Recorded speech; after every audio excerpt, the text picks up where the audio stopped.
Hola? Hello, hello, hello, hello, hello, hello, hello, hello, hello, hello, Hello again. Today I'm attempting to survive 100 days in Project hello, hello. Zomboid's CDDA challenge with all the negative traits in the game. Everything from What do we got? What do we got? obesity and all that. Hello again. We got some good old. Let's see here. Yeah.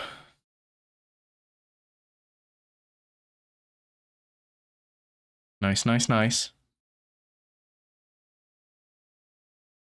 Today I'm attempting to survive 100 days in Project Zomboid's CDDA challenge with all the negative traits in the game. Everything from illiteracy to obesity and all that lay in between. I start the challenge as our protagonist, Washing Beard Democritus, a heaping pile of garbage of a human being. Honestly, this is probably one of the most physically painful playthroughs I've ever endured in playing Project Zomboid. Trying to do some tale of self-improvement, the journey of an overweight, chain-smoking, claustrophobic alcoholic who beat the odds and not only lived, but thrived in the face of danger. And so the challenge began. I spawned in on the first day, sick, drunk. Let's see how this turned out. Great pain due to the on glass Twitch. shards lodged in my crotch. I was surrounded completely by flames. Too loud. Who knows? Around me, but I discovered nothing of use to my urgent danger. Fortunately, the fire burned itself out around me, and I used the scorched Let's see. tiles as a pathway to safety. To put a How do stop I to the sound fire, with I it? removed the glass shards from my crotch. How do and I tore sound? down the curtains Not from bad. the front Cool. window. Then I fashioned them into a makeshift bandage Great, great, for a great. deep wound. I was Great, so great, great, exhausted. great, great. As the house Hello, hello, continued, I hello. reached back to take a drink from the faucet, and then I hobbled to the other front window to Kinda- grab more curtains and make them into It's extra awesome. bandages I'm glad for it's good for you, emergency. Rhino. It was time to set out. I wouldn't be safe here for long after all. So I jumped out the window and crossed the street to the neighboring home.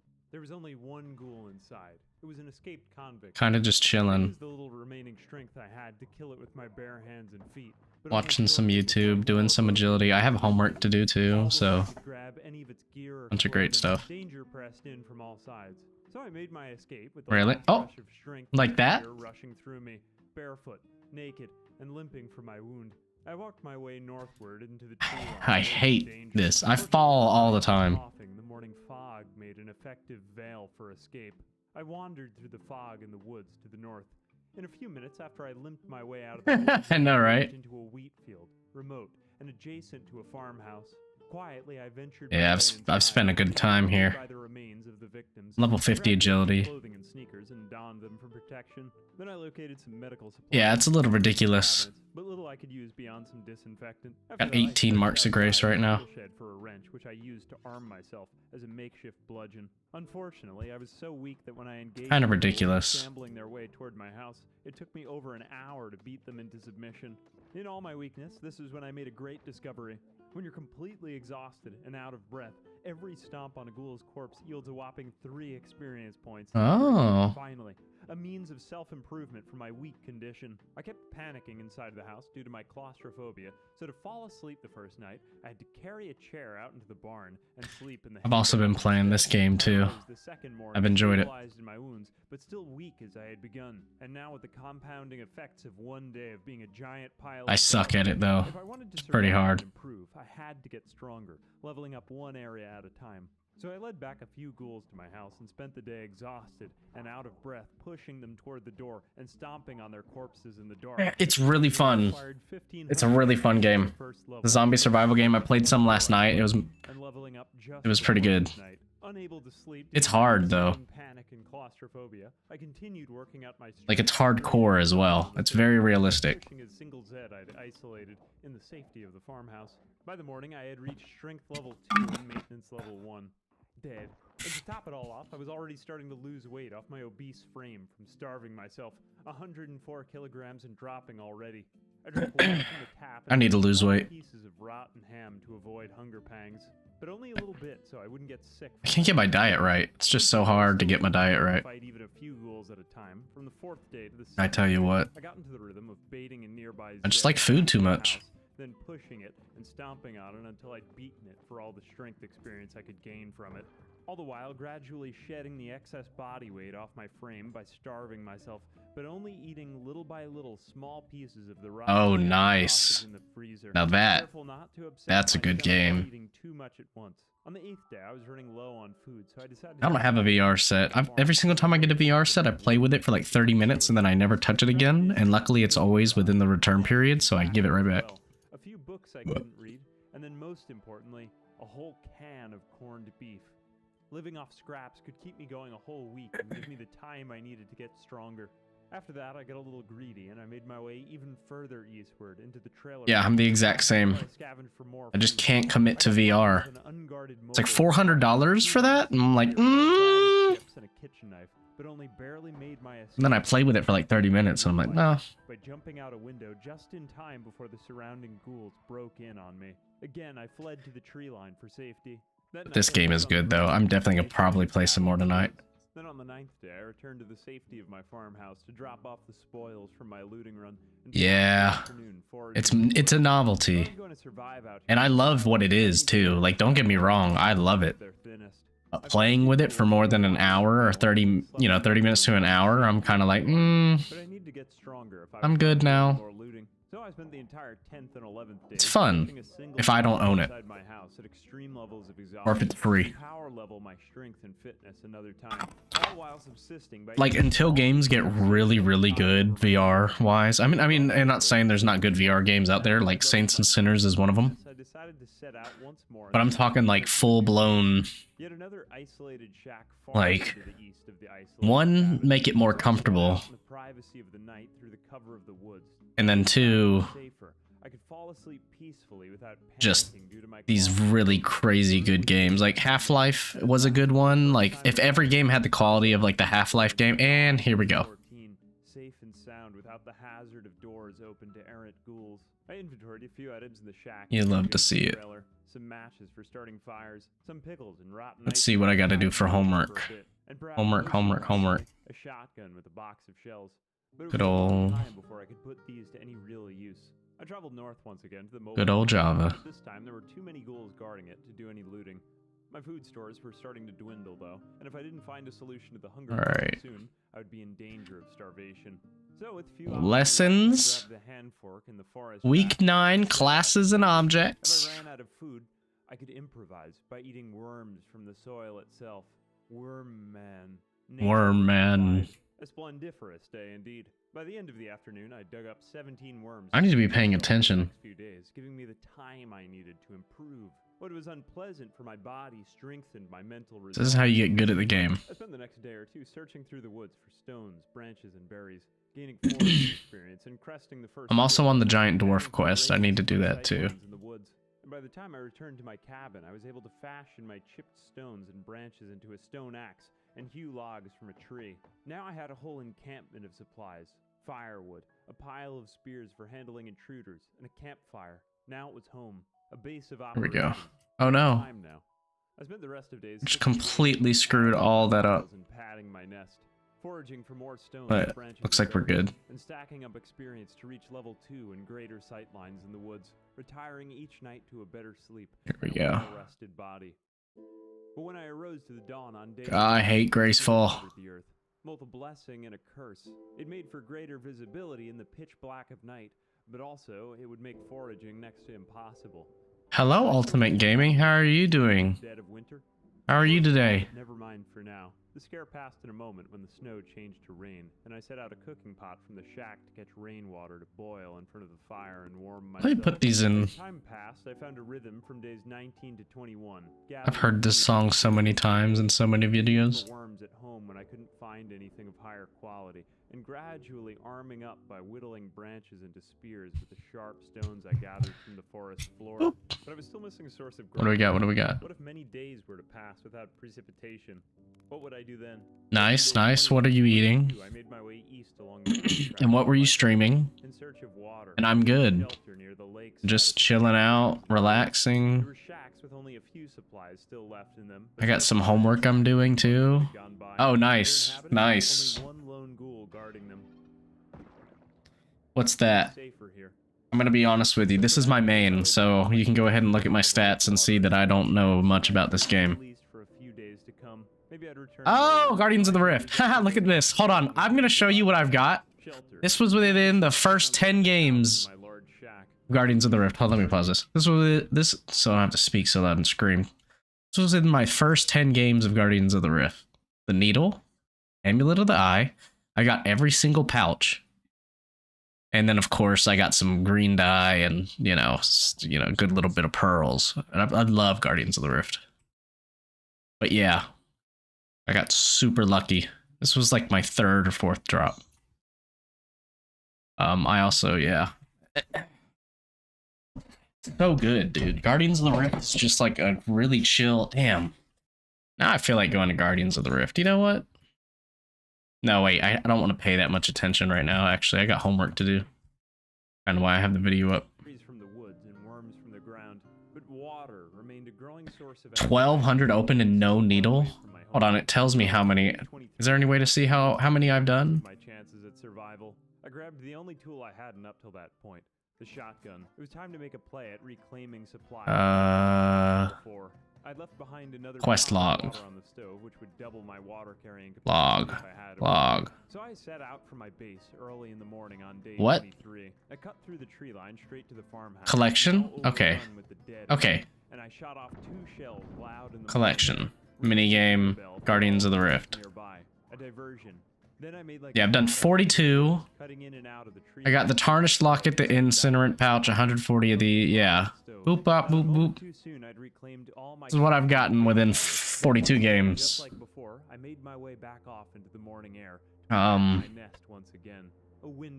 course, I'm gonna get all this, hopefully.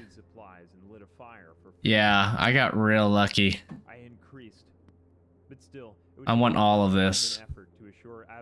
I want the pet. I would need water. So from days 24 to 25, I made the but yeah, it's been great. Through the woods, I love it. By the train tracks, now covered in the white midnight glow of fallen snow. At the lake, I gathered 2 full pots. Now I'm just kind of like doing some agility. Oh! Whatever worms I could dig up out of the snow-covered soil. I have 61 right now, and I've got the cape. What? Survival with reckless abandon. I would have to fight for every inch. What does the else need to get the next? Hold on. Graceful. OSRS. Guarding the country roads and railroad crossings, armed with a set of spears. I could carry 3 of them on me now. Yeah, maybe I can help you out with some luck. And yeah, I'll appreciate the follow, definitely. Oh, what kind of homework? Sorry, it's hard for me to pay attention. Java programming. So maybe one day I'll know how to make plugins for RuneLight, you know? But yeah, Java programming. I can get, what can I get right now? I can get the top, or the legs? Take off 6. I'm gonna go get the legs real quick. Right after I do this lap, I'm gonna grab the legs, because those do the most weight reduction, besides the top. Right in the middle of a snowstorm. I must have made too much noise. Yeah, Java is kind of rough, because I'm kind of not knowing what I'm doing. By surprise and out of breath. I would have been surrounded if it weren't for the fences around my base. But then came the spoils. I scavenged a yellow hard hat. Where do I go? A satchel. Finally, something I could carry. Gotta go to Birth Rope, right? Perhaps I wasn't as safe as I thought. Birth Rope. I boiled more water that night, but then a new problem. Do I even have a games necklace? Matches or any other means to start a fire. How would I clean my water without it? After all, my vodka didn't go through. So on day 40, I struck out. All right, have fun, be safe. Yeah, I'm trying to sell all this vodka for 900 gold a piece. Not working. It was really up there, I promise. I didn't just decide to sell vodka for 900 gold, but it was up there. And I bought all of them for 371 and trying to sell for 900, but yeah, it's not working. So I guess that'll sit in there forever. And it was still ticking down day by day, but there wasn't much other choice. So from days 41 to 42, I foraged and dug up more worms to tide me over. It took until day 43 when I don't even know what to do. Like, there's no goal in Project Zomboid, so I'd have to find out what I want to do. To locate a garden saw on one of the I definitely want to play it. Run the ghouls guarding the station just in time to pick it up. Let's go get some That was Pants. it. Now I had acquired all the necessary supplies to survive in the wild Oh. on my own. On day 44, I used the saw to cut sturdy sticks out of the logs I'd hewn down near my base, and rubbing them together with the notched planks, I could now build a fire without the need of anything perishable. Let's see. Food, clean water, and shelter. It was all well within grasp. On day 45, I Nice. cabbage seeds in the soil to test if they were hardy enough to grow despite the harsh. Let's see what we got. And so validated. Yeah. Survival. Oops. Spent the next few days foraging and gathering supplies while making little looting runs to. Oh, I didn't know I was wearing my iron gloves. So although I'd grown, I still wasn't strong enough to reap the spoils of the leftover human developments. There we go. Day 47, I left my shack in the woods. Sick. Scope out the Sick. of living by the lakeside on the campgrounds. Now I gotta get back to Canifis again. It was safer here. An antique stove for heating, plenty of woods around for gathering food, and the lake itself, which made for quick trips at hydration, as well as watering my new field of cabbage crops growing by the lakeside. I could even fish with my net trap and fishing rod. Can't wait to have Graceful. Access to more nutritious food. Goodness gracious, man. So I spent the time through day 50, living as a man of the woods, self-reliant and independent. That's what I need in my life is graceful. With my fishing rod, luring them with the small bait fish I'd captured in the fishing net on the lakeside, and I cooked them by the heat of the campfire to vary my diet beyond worms and berries. Hey man, killing dragons. I love doing that shit. I could do that forever. Spearfishing would be next to impossible in the winter, and so I resorted to a diet of small bait fish I caught in my fishing nets as I awaited the harvest of my cabbage. Oh, my fingy itches. On day 58, I made my first successful harvest, then enjoyed a feast of fresh cabbages. Nom. Healthy and full for the first time in months. I'd need every bite I could get. I now weighed only 74 kilograms, 31 down from my starting weight. On days 60 and 61, I harvested all the remaining cabbage plants in my yard. Then I ate them for weight gain and replanted their seeds in the ground. I gotta look at this homework real quick. Than before. At last, I wouldn't starve the winter. Build a class called course.java. This class should have 4 properties: course ID, course name, description, and credit hours. Also add the appropriate set and get methods. Add a display method to display the 4 properties out of the console. Lastly, add a main method for testing, and the main method instantiate a course object. Fill it with the data using the set methods, and call the display method to display the data. Code that goes in main method. Course C1. C1 equals new course. C1.sec. Oh my god. Weeks passed in quiet as the air around me warmed, and I focused on my all of that sounds really horrible. Trips outside, but only to tend the really terrible, horrible. Day 73, I harvested nearly 100 cabbages, which I struggled to eat before they rotted, but that put weight on me. Whatever. I yielded hundreds of seeds from them and returned them to the soil for the next round of crops. With all these gains, I try my best, I decided to make a brief attempt, and then I go to ChatGPT for help. But I still wasn't strong enough, and I was chased away. So I returned to the lake with a few items back from my old shack. Yeah, it's a lot of crap. I'm not even really sure what I need to do. I know, right? I just hate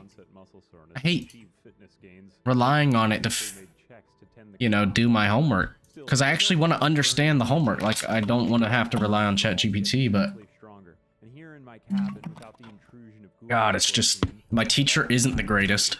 I'm not saying he's bad. It's just there's a lot of issues there. Watering my crops, returning indoors to consume cabbages, and then out in a pile of hundreds of them for the remainder of the day, and sleep. That is true. Times a day, just to repeat. And I have used it to explain a lot of it, but improvement the next day. Life is existential torture. Man. Not only that, but also life is physical torture. But it's worth the pain. By nearly the end on day 94, here we go. I achieved fitness level 4 and nearly strength level 5, exercising still in a pile of mostly stale and rotten. I'm not even sure how to get started with that. So build a class called Course Java. Let's pull up Visual Code. I've got so much on my other monitor right now, it's crazy. No, what I owned were my gains for now. And I'm not talking about muscle mass. I'm talking about discipline, self-actualization. Maybe I'd make it by 200 or 300 or beyond. I need a coder in the chat. Get stronger, and one fine morning reclaim those lands and avenge her. Anyway, I've now survived 100 days as one of the worst possible characters in Project Zombie. No, don't save. Let me know if you like this format. Anyway, I'm Ambiguous Amphibian. Thanks to my patrons and channel. What do we got? What do we got? What do we got? Appreciate you guys sticking with me all these. Howdy ho, everyone. Well, that's a 5-hour-long video. I'm not gonna watch that.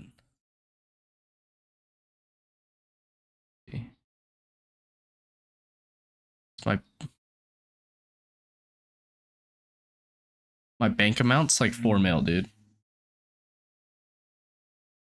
Yeah, it's real low. I'm not. Yeah, I'm not good.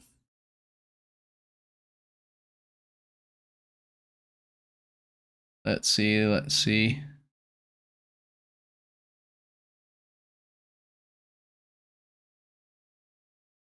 What do we got? What do we got? Ew.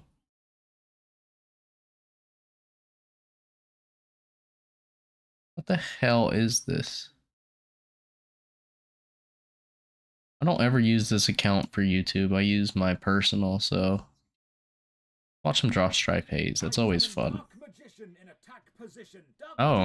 Attack his life points directly. Ladies and gentlemen, welcome. I'm Josh Strife Hayes. I've spent years playing the best. Oh wow. Available. Now it's time I love grinding though. That's just the thing for me. I'm going to play them all so you don't have to. Join me on a journey through the most awful MMO. I love grinding. Drop a like on the vid and sub to the channel for I'm such a grind person. And ring the bell so you don't miss a single video. A huge thank you to all my Alright. supporters on Patreon and Twitch who make all my content possible. Links to both. Let's watch me code a little bit. Let's Right. begin. Today we are playing Wizard 101. Open folder. I've never played this before, even as a kid, and I've had lots Java, of Java, Java. so I actually went into this one with Classwork. Let's make a new one called is very, very Lab 7. something straight from the late 90s, early 2000s educational era. I'm getting very Legend of the Zoo Class. vibes, but it's free, so let's make an account. Class and objects. So we have to choose whether we are a boy wizard Right. or a girl wizard. This is a somewhat limited choice, guys. Plus, boy Oh, wizards no. wear blue and girl wizards wear pink. Not really pushing the boat out too much on this one, are we? Now for Right. the game.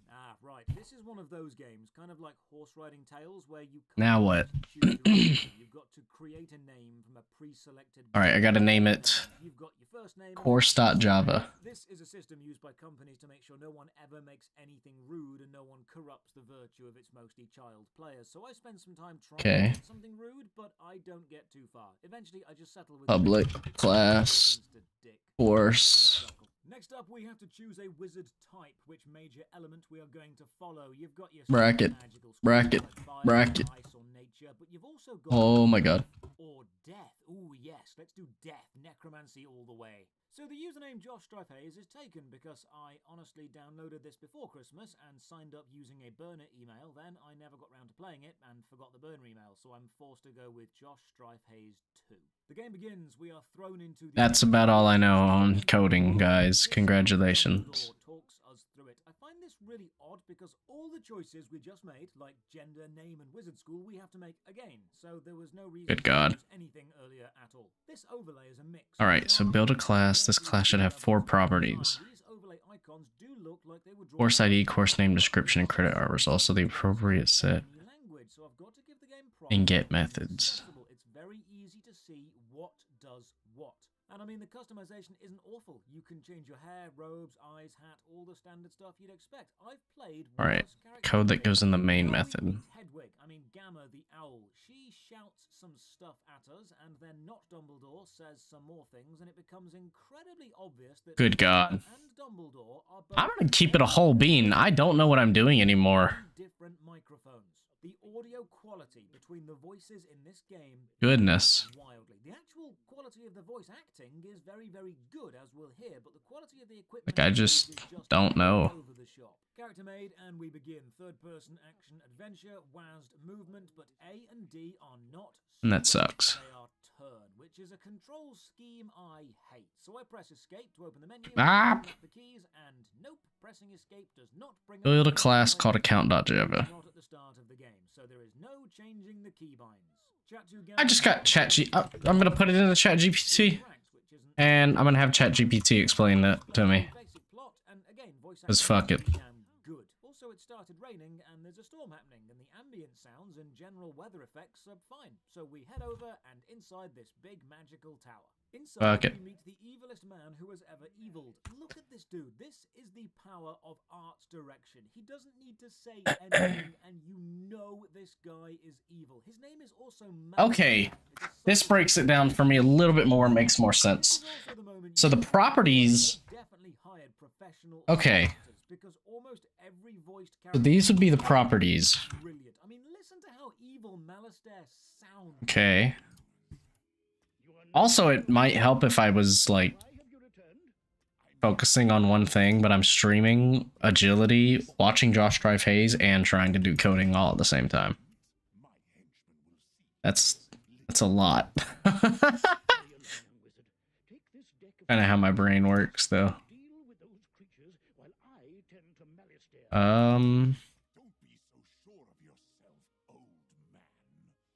Okay.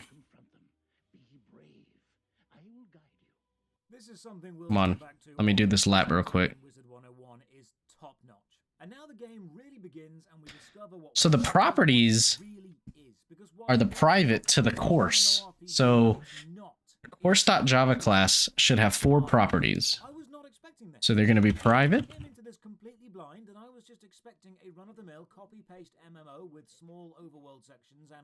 I'm going to need an int, an integer, the course ID. Well-designed card game. So my geeky background is very card game heavy. I've played Pokemon, course ID, and I used to play Magic the Gathering right? At tournament level. So the private string. Yes, tactical deck building and card games. Let's do this. Then I remembered course name. Money I've spent on card games over the years and realized, right. Private. I can see where this is going to go to. Anyway, string. A description of the class. And class being actual class. Is that how you spell description? Description.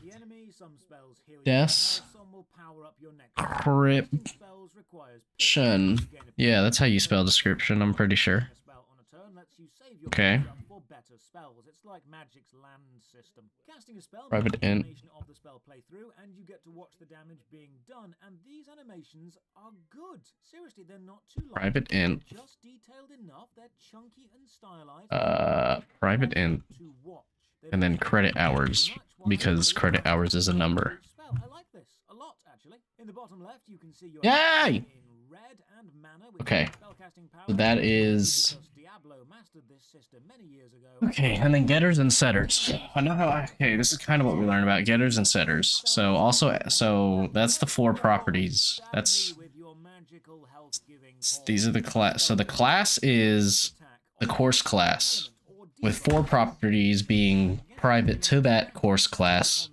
An integer course ID, a string name course name, a string name description, and an integer name credit hours. Fuck. Okay. What is a constructor? Also add the appropriate set and get methods. Add a display method to display these 4 properties. What is a constructor? What is a constructor? Constructor in Java is a special type of method that is automatically called when an instanced object of a class is created. Purpose is to initialize the newly created object. In other words, constructor is used to set initial values for the object's attributes or perform any necessary setup tasks. In Java, a constructor has the same name as the class and does not have a return type. Not even void. Constructors have parameters.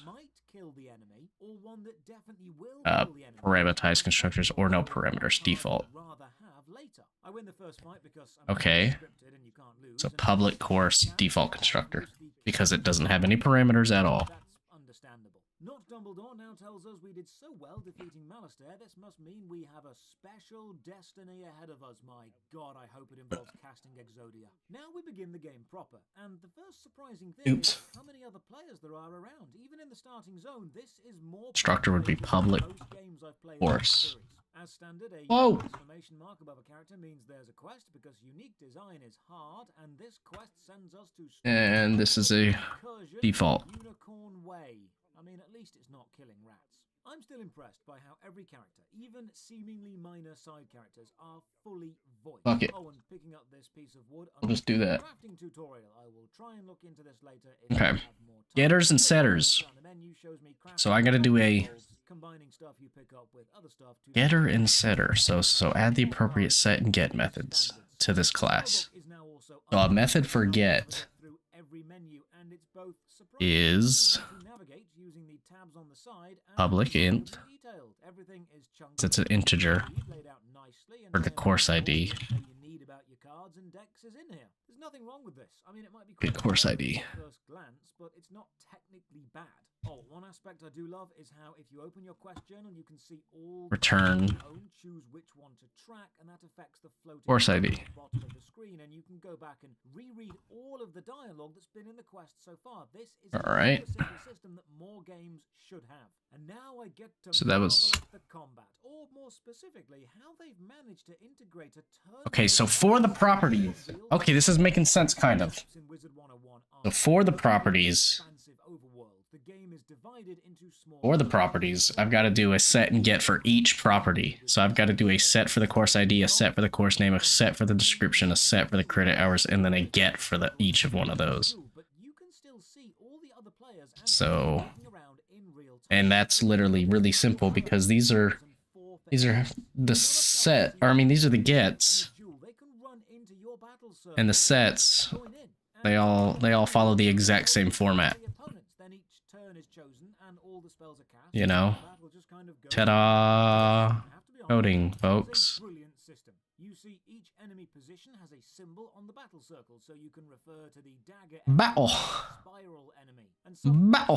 hit all the enemies, so you can always join in and help. Then, after a fight is over, you'll appear transparent for a bit and be safe from what do we got? What do we got? 5k agility left. Oh, another mark of grace already? Once you're out of a fight, you've also got We love marks of grace. orbs around the place that refill your health and your mana, so you can restock after. Damn, I've only got 6 total though, because I got 2 in the bank, 4 on me right now.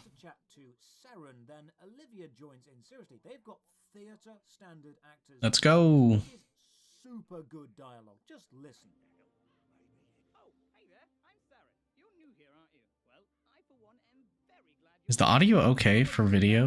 And wow, this is charming. This map might show how small and linear the instances are, but it also reminds me of those cartoonified theme park maps you'd get as a kid, with all the little drawings and stylized forests and rides on. This is very, very clearly aimed at children, because all the aesthetics are pushing it toward child-friendly. But it's got superb voice acting and a very well-made card game in it, so while it's aimed at My ear itches. official aspect, it's not childlike in its mechanics or its technical presentation. The card game itself so far seems solid. More tutorials explains main quests shown by a star and side quests. Now to MMO vets, we know that but the game is taking steps to make sure Holy crap-oly. the genre understands exactly what's going on. And as someone who makes tutorials, I can appreciate the attention to detail they are doing here. First glitch now, and I get dragged halfway across the Yeah, my head's always itching. Why the fuck? like I was summoned from streets Why the fuck is my head always itching? in this specific battle. You know what? Oh well, the actual group combat works fine, so I don't really mind it as long as this glitch doesn't happen again. Because my brain's so big,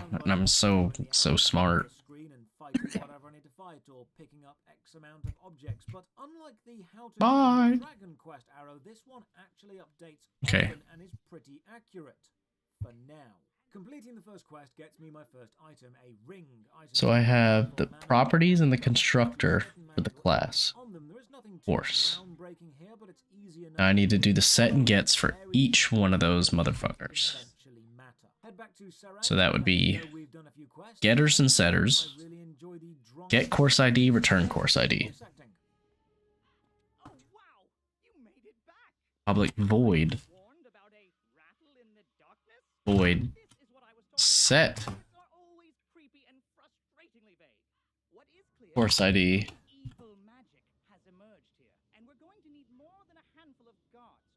What is this dot course ID? To find Lady Oriel, who is apparently the head of fairies and hiding in Equals the maze at the end course of the ID. map. So I run to the end of the map. Very, very linear. Ta-da. Very, very small. But thankfully, Okay, so that was the public. That was the set and get. this, however, That was the get and set for the course ID. I've ever seen.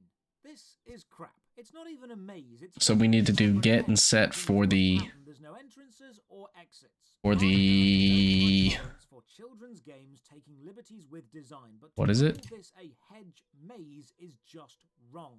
What you have here Set and get. My brain just fried. Fairy Queen lets us know that the good fairies have been corrupted and we need to save them by breaking the bone cages set up Alright, along the set and get for course name now. corrupted fairies and gathering fairy dust. Public Translation, interact with some objects and win some card games. They've not really Public gone too far from the string because it's a string of characters. They're just repetitive tasks. Then I hear what sounds Okay. like a rubber duck, and yep, someone rides past me on a rubber duck mount. Oh, good. Rubber duck mount. I know the game will sell out the wizardy aesthetic to push And then premium return mounts. course And name, don't because that's all it worry, needs to I'll look do. at the cash shop later. I run It's back down getting to the course name. cages and collecting fairy dust. A few times I run into and join fights that are halfway done, but it seems if And you then don't contribute enough, then you don't get any rewards for being there. So if you're just public trying to power through a quest, it's kind of a waste of time. But void, I'm actually getting quite strong because it's not really vibes. supposed to be returning anything. Name. And then it has parameters of string course name. I wonder why set course ID didn't have parameters. Oh, it did have parameters. It's int course ID. Int integer course ID. Oh, that's not supposed to be capitalized. Carry on with the quest, and turns out the undead invasion is like Okay. the killing of Rattlebones, the evil skeleton. So we go So back int to course the ID, da da da, yep, return course name, return Every map plays out like this. string Complete a load of smaller fetch quests within a course given area, then fight the boss at the name. end. Lather, rinse, repeat. Oh, and the boss seems to allow 4 players to enter at once, but I decided to try and solo this. The fight itself is fine. Occasionally, you, however, This will dot course name fail a spell, and it will just say fizzle. This seems to be at random. equals Very course name. annoying in a game based around tactics. Okay. I can't think of a single card So game now we need to get and set the something just failing at random. description. Anyone going, yes, this So is a we'll very do enjoyable public mechanic. Beat Rattlebones and pick up some evil book. public And when we get string inside, the scenery has changed because the get, evil right? images Get are gone. I love description. this. Visual storytelling, environmental changes based on narrative. Get events. get Good one, description. designers. Saren now tells us to go to the Commons, which is the central hub players can all meet at. There is a Set course ID, core, yeah, right, okay. or you can just manually run there. But first, We'll do the this. queue opens the quest finder, and not only shows us the quest Description. on, it also lets us locate any nearby quests. Climb. So wherever you are in the world, you'll always be able to Put in some agility time. I want to finish a few more things while I'm here. Agility, agility, agility. Ryan, a guard friend of Connolly who needs to be Go, rescued. go, go. Ryan is hiding in a house and wants us to go and kill Lady Blackhope, apparently a powerful and scary Run. lich. And can we just take a second to admire this painting doing of a dog dressed 32 as a laps lady? per hour. That is fantastic. If I could What? finish every house in every MMO I Come with your play car. with that picture, What? I would do. Watch Back on out, the quest, forward. the Lady Blackhope All right. tracker sends Mom us wants to me to another do that. tower because designing environments Jesus takes wants me. time, so once you've got one good tower, you may as well All right. use it many, many times. And I'm getting very strong Tim Burton vibes from the character design here. Very corpse Well. bride. Beat her pretty easy and head back to Ryan. I got a BRB. Knows she's dead. Let guard Connolly know, and he sends us off to another side quest to rescue somebody else. Look, when So let me, mainly consists of turn-based card games, you don't really have that much scope for questing shenanigans. ahead and put Every quest that is up. defeat X amount of enemies or save someone by Yeah. defeating I'm gonna put a Word document up Anyway, and be here like- we go. The quest says I need to save Dorothy, and she'll Be easy like, to find or a little because note, she's in house a with little her notepad up real Clearly, quick. The designers didn't read the quest text because all the houses have lights on. They are the same house. And be like, model. BRB, BRB, BRB. Inside, Dorothy is surrounded by a tin Right? man and a I'm pretty sure that can be seen, right? called Toto, who also happens to to be dressed like an absolute gent. Oh no. I have a horrible feeling, I don't know why, but I just think it's only going to get more furry as we play. Look, these early quests are just busy work, back and forth from place to place. There's nothing of note here, so once they're all handed in, we go off toward the commons. On my way, I spot this badger called Brandon Mistborn. This is the most obvious homage to a fantasy author I've so far seen. For anyone unsure, Brandon Sanderson writes the Mistborn fantasy series. Now, I didn't realise it at the time, but this game is actually packed with NPC references to other famous fantasy things. See how many you can spot if you play. Here's the first mechanical problem. Opening a shop with an NPC brings up the shop window, but pressing escape on my keyboard doesn't close the shop window. It only opens the game menu, which we now have access to, and pressing escape again closes the game menu, but leaves the shop interface up. Quick design note, pressing escape should exit any in-game overlay the player has open. Now, the Commons is packed with players, and I can't help but feel the fantasy wizard aesthetic is dulled somewhat by this giant mech suit. This seems overpowered. Anyway, I'm off to meet someone called Harold, and it seems Harold is a dog and the furry domination continues. Harold tells me to take the book I found to the headmaster, but then he introduces me to treasure cards, which are super powerful one-time use cards that can help me in battle, which I need to either buy from the premium store or get through crafting using reagents that I buy from the premium store, and I can see how this is going to go. Head over to the headmaster and let him know I've dealt with the incursion on Unicorn Way, and I found this cool book. He thanks me and sends me to study some more. You'd think a young wizard would finish their training before taking on hordes of the undead, but not here. Maybe this is more on-the-job training. We now learn about potions, which can be used to refill our health or mana in battle, and they refill themselves by playing mini-games or distractions at the fun fair. Might do that later, might not, don't know. So this is the main city, and it's really busy. It's so busy, in fact, that sometimes bodies just don't load, and players are disembodied floating eyes and eyebrows drifting around, just flat faces moving through a city. I'm sent to meet some more NPCs, and this guy, Lincoln, looks suspiciously like the stork from the old Disney Robin Hood cartoon. Then we go along and meet all the teachers from all the specific schools, and everyone looks like they've been ripped off from somewhere. Also, the dog is the same model as Toto earlier. In a nice storytelling touch, however, the Death School is led by a young student because the previous professor blew himself and the school up. I go to the Death School, or in a nice design touch, as the game says, the crater where the Death School until recently used to be, and learn some more spells. Basically, you can learn spells from your own school for free to add to your deck, but you have to pay to learn spells from other schools. So you can build a deck of any cards you like, you're just limited to what you can afford in the early game. Oh, we also have a dorm room now, which is just player housing. I imagine you can kit this out quite nicely. There's also a bank chest in here too. Nothing wrong with this mechanically. The overlay graphics, especially the hand-drawn characters on the map or the menu screens, are really starting to remind me of the old Vimto-style TV adverts, or Don Hertzfeldt's animation style, the creepy artist who made the My Spoon Is Too Big video. So these are adorable, but also rather unsettling. Back to the headmaster after all of this, he sends me off to Old Town. Then we get some icons appear on the right, NPCs that want us to find and talk to them. One of them is a super suave Italian stallion. This is Diego, the PvP master, and he is so smooth I am absolutely trying some PvP before this video finishes. There's also this NPC, a way too excited preteen girl who offers to show me around town, and wanting to avoid appearing on any police watch lists, I decline and explore by myself instead. So the main city is big. It's also not all loaded onto one map, and you have to travel between the various city sections. Now, a seasoned player will know which part of the city contains what, but as a new player, I can see the icons for the map I'm on, but have no way of knowing what's in any other part of the city. You have to actually go there for your map to update. One small technical issue. While traveling around, it again becomes super obvious just how many players this game still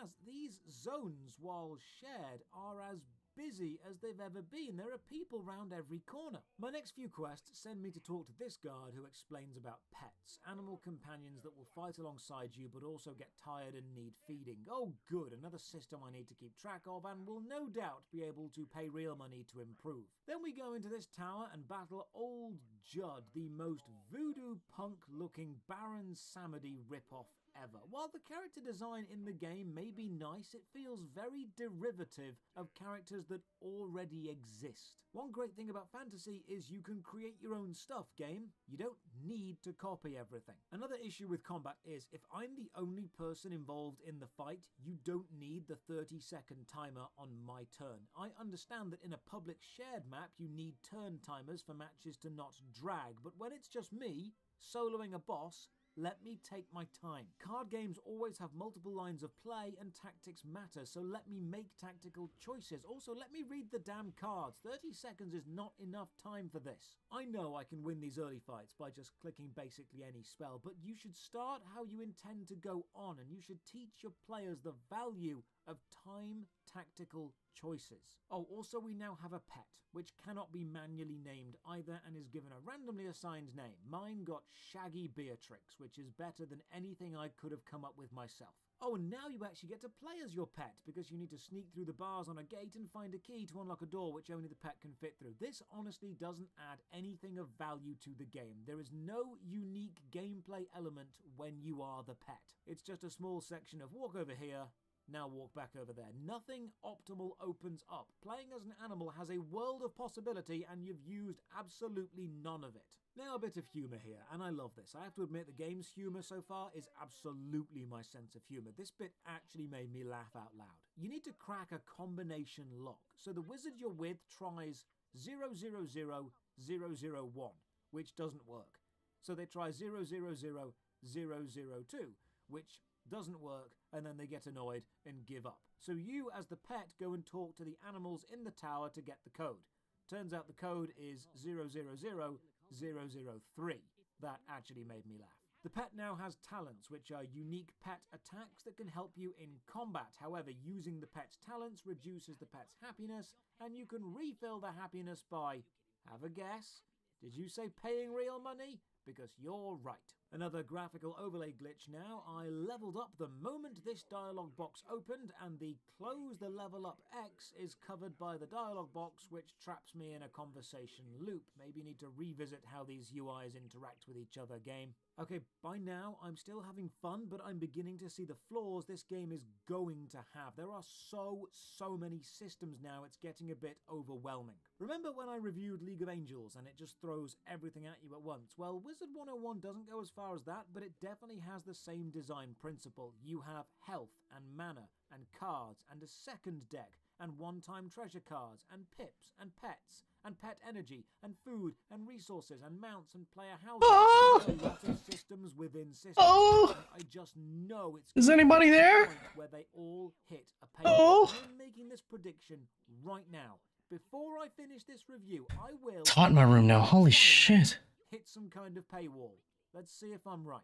I accept all the quests local to me and set off to complete as many as I can. Damn, it's hot. Just by following the arrow and powering through them. Holy shit. Trouble for some reason, so we are heading there. You know, for a city full of powerful wizards and why is it so hot? Guards, the undead sure have made a serious dent in city real estate. What is the point of having guards and powerful wizards if they are not going to stop an invasion? Get description. I understand the problems with this game. The actual card game, the core battling. Oh, you son of a bitch. Good. It's not explained well enough to do justice to how good it is, actually. You never get shown what elements are on cards. Get description, string description for the parameters. The mechanics of the system are sound, but the game just really doesn't show the strengths of it. Return description. The walking around bit, the traveling from place to place, that's the weakest bit of the game. This is a card game. It's a darn good card game.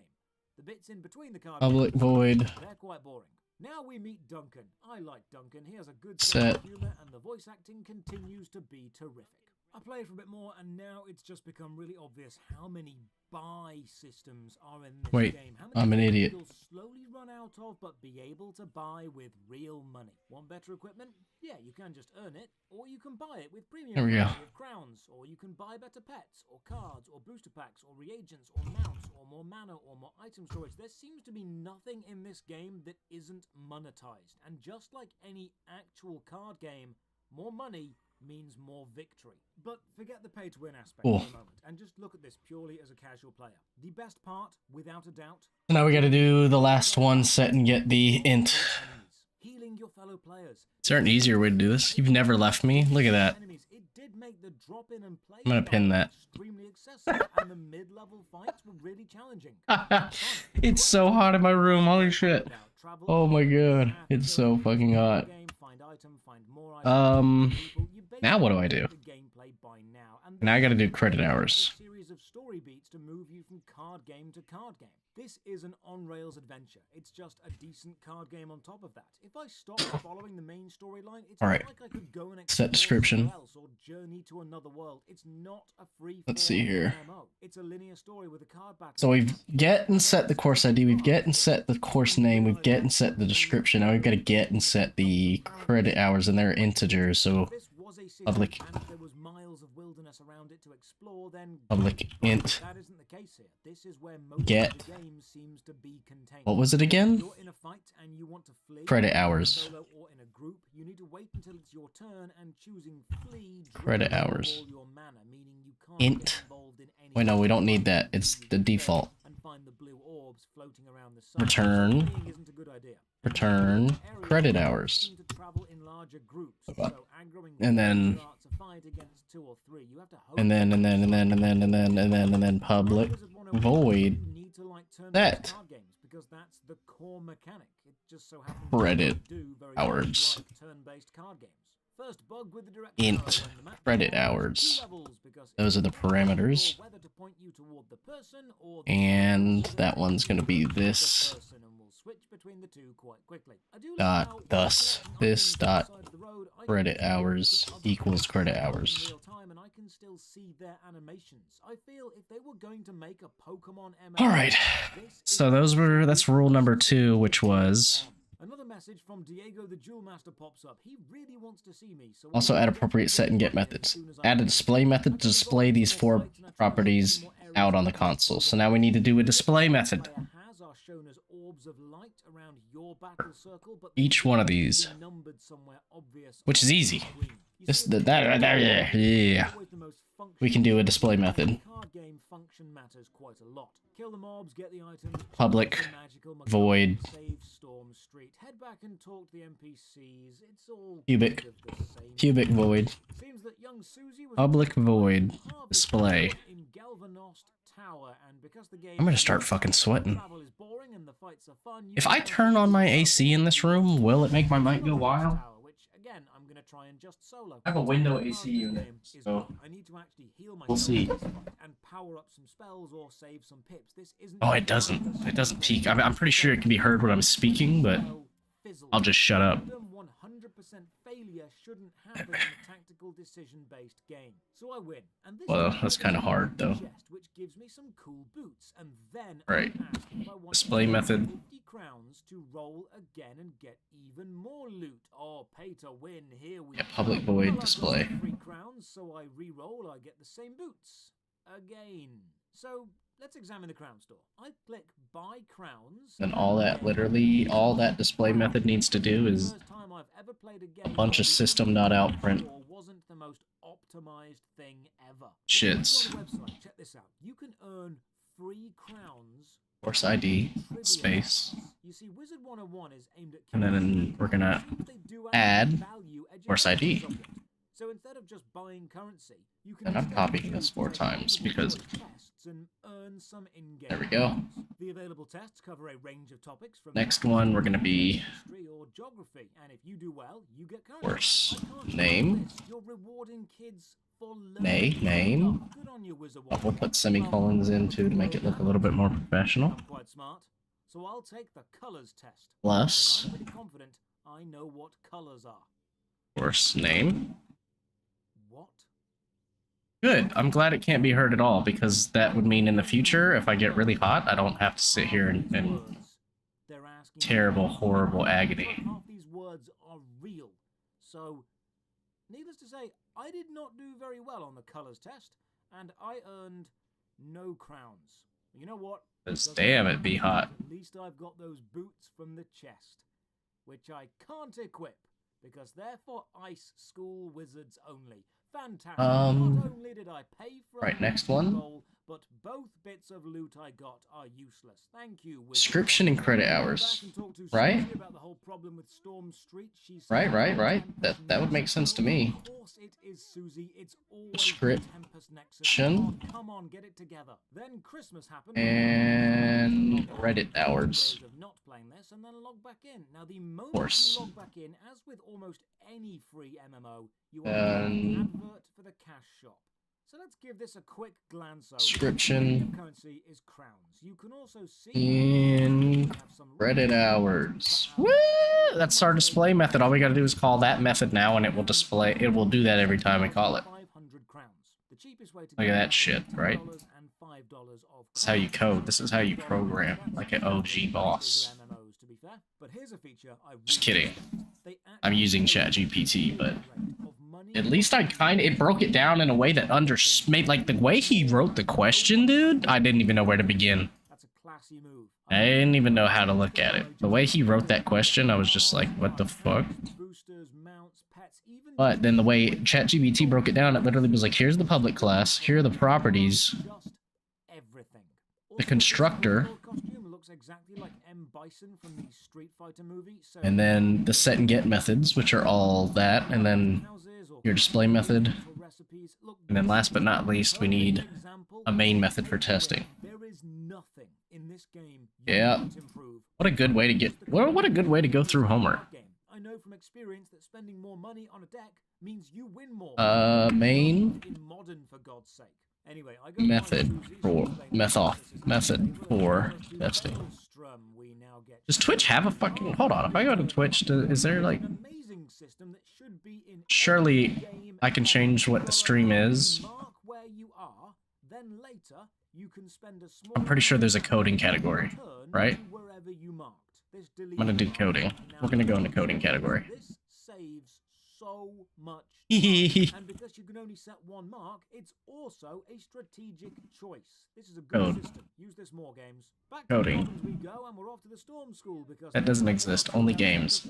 So I guess it would be under just chatting. Item, and all that happens in about 5 minutes just by clicking. There is amazingly no card games needed. Starts raining in the game, and the rain graphics aren't awful, so we continue on with more linear quests. Talk to a person, meet enemies in a card game, talk to another person, repeat. I want to find the PvP, but as I don't know the map, I ask around. To community's credit, they're actually pretty quick at replying. I need to go to Unicorn Way.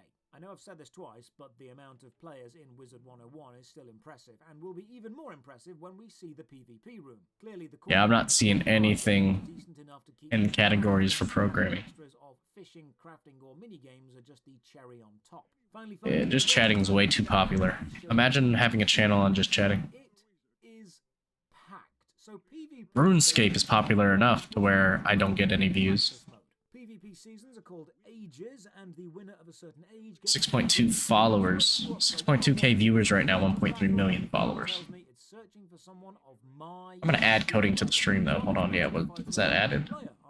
In the tags? So far, and I haven't spent any money, so clearly it knows I'm not that powerful. Programming. We begin coding. Right. You see, I have a few hundred hit points, and this guy has 5,000. There we go. My attacks are doing absolutely. Dude, why is there so many people doing that? You see how many people? Am I in the agility world? Like, what is going on? There's like 15 people doing this course right now. If you're watching this, Kevin Dragonheart, you are an absolute gent. Kevin and I chat for a bit, trying our best to get around the incredibly restrictive chat filter. It's crazy. You can write what you like, but so many words are filtered. Eventually, he ends the duel by just smacking me for 24,000 damage. Back to the main square, and it's alive and well. This game seems to have a solid community. Let's go. I spent some time chatting in the main plaza, and people seem nice enough to reply. You could pick a worse community, to be honest. And now it happens, what I predicted earlier. I accept a... Alright, so I got legs, I got cape. I need boots, gloves, top, and hood. Damn, that's a lot of stuff. Cyclops Alley In total, how much graceful is that? Boots was 40, gloves is 70. Monthly member to go here. Here is the paywall I Math is hard. run into. It's 105, and then or to have a another monthly 5 membership to access would be 110 plus 50 would be 160. So I still need 160 marks of grace. Elder Scrolls Online does it, and that's one of my favorite MMOs. My problem is That's that the crazy. fact the game still gave me the quest and still let me accept it. There was nothing to tell me, oh, by the way, this Oh, is a member speak of that. quest. It lets Give me that. you start the adventure and then blocks you instead of telling you at the start. I decided to just return to doing what... Well, at least I got 100 of them out of the way. Do my quest logs, switching quests to other quests, focusing on those, sometimes fleeing, sometimes draining my mana, collecting blue orbs. I join a few more team battles, but honestly, they're a really enjoyable system. They are like a break from the rest of the game. I like getting involved, I like helping, I like knowing we're working as a team, and I'm dead. So when you die, other team members can heal you, or you can just sit there watching the fight taking up a space. Taking up a space another more alive player could have, but there's no one else around, so I just sit there and watch these guys. Climb, let's go, let's go, let's go. After about 8 hours, there is a Yeah, this is wild. spike. Up until now, I've been able to solo everything. I mean, the only thing that I love about agility Now on this street, enemies is so much the more shortcuts. powerful. They are hitting harder, and you basically need a team. Progress is suddenly a lot slower. It's at this moment Like, the game really having needs shortcuts is you the to best thing find ever. hacks. There's also some random camera jerking, which is quite jarring, so I need to Like- quest to get better. So my next quest takes me to fire. What do we got? What do we got? What do we got? What do we got at 50? Stepping stone into Mortania near the nature grotto? Like, yeah, come on now. Having premium areas is That's great. Keeping them in like this is not. This Hype is from a Edgeville Dungeon to Varrock Sewers. You see, Yeah. when you accept a quest, there's nothing to tell you it's a premium. And then, like, quest. areas, There's nothing in the too. quest journal that even suggests it might be premium. Every Elf quest log in the balance journal area? looks the Like, same. duh. The amount I don't even know what that does. Looks the same. The only way Or you where that know even part is. of the game is premium is when you actually try to go there. And for most kids, by then, they'd have invested time and energy. That shit in the is quest and want glitching the fuck out. I find this practice of giving someone a quest they will eventually have to pay to finish. Having air conditioning is the best thing in the world. I got my own window AC because my room always gets hotter than the rest of the house. Yeah, there are some MMO So, elements to quest and equipment and a very it's been amazing. storyline and potions I'm a and very leveling up hot-natured human being. I have to have air on 24/7. What you have is a 4 versus 4 turn-based card game. And as a card game, it's honestly not bad. The large selection of cards, the schools, the range of potential damage on a certain card, the teamwork element, even the animations are really good. How is dragons Play the going? card game You having part fun is killing hard dragons? If you like card games. But it is a card game, which means it's going to become pay to win eventually. And there's a lot of monetized systems here. And while they aren't bad, I wanna kill themselves, like dragons. pets or mounts or housing or mana, they can all be paid. That would be fun. The act of having premium stuff or membership Mark of Grace. sneaks up on you. It will get very expensive, and it sucks. So Wizard 101 wasn't awful as a game. It does have questionable monetization tactics and clearly favors those willing to spend a lot of money. It's a card game with a rather large community and is definitely child-friendly, but I feel if you played, you'd eventually outgrow it and you'd progress to other, more established I don't want the app. games. Which is why the final rating for Wizard 101 is Yu-Gi-Oh! Out of 10. Yu-Gi-Oh! Out of If 10. you want more worst MMO ever videos, then drop a like or sub to the channel. A massive thank you to all my supporters on What do we got Patreon next? What do we got and Twitch next? who make all my content possible. If you're enjoying the series and would Oh, yeah. I'm going to show you a great game. I don't like that one. You're the same way with what?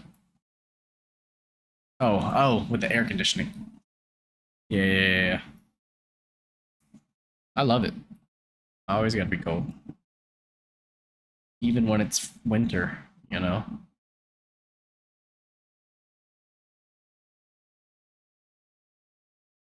The fuck?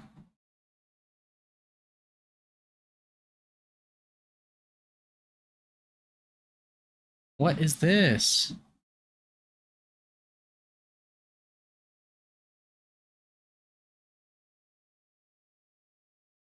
There are items in Oh. RuneScape that require thousands of hours of grinding to earn, but for about 2 hours, you could receive those same items in about a minute, every minute. And Jagex let everyone Oh, keep great. them What do you do for twice. work? It was so bad, it even made RuneScape's best PVMer quit the game, and today, you'll see why.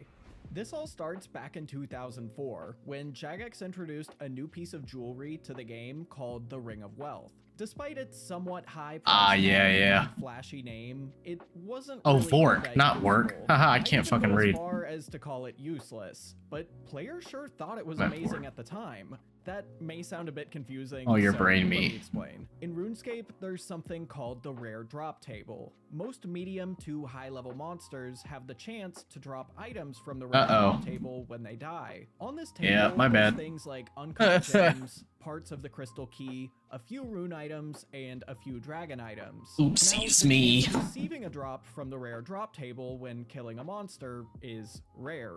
So these were meant to be a Alright, method for little testing kind of now. valuable surprise for players back in the day. Whereas today, most of us will get one and just sigh.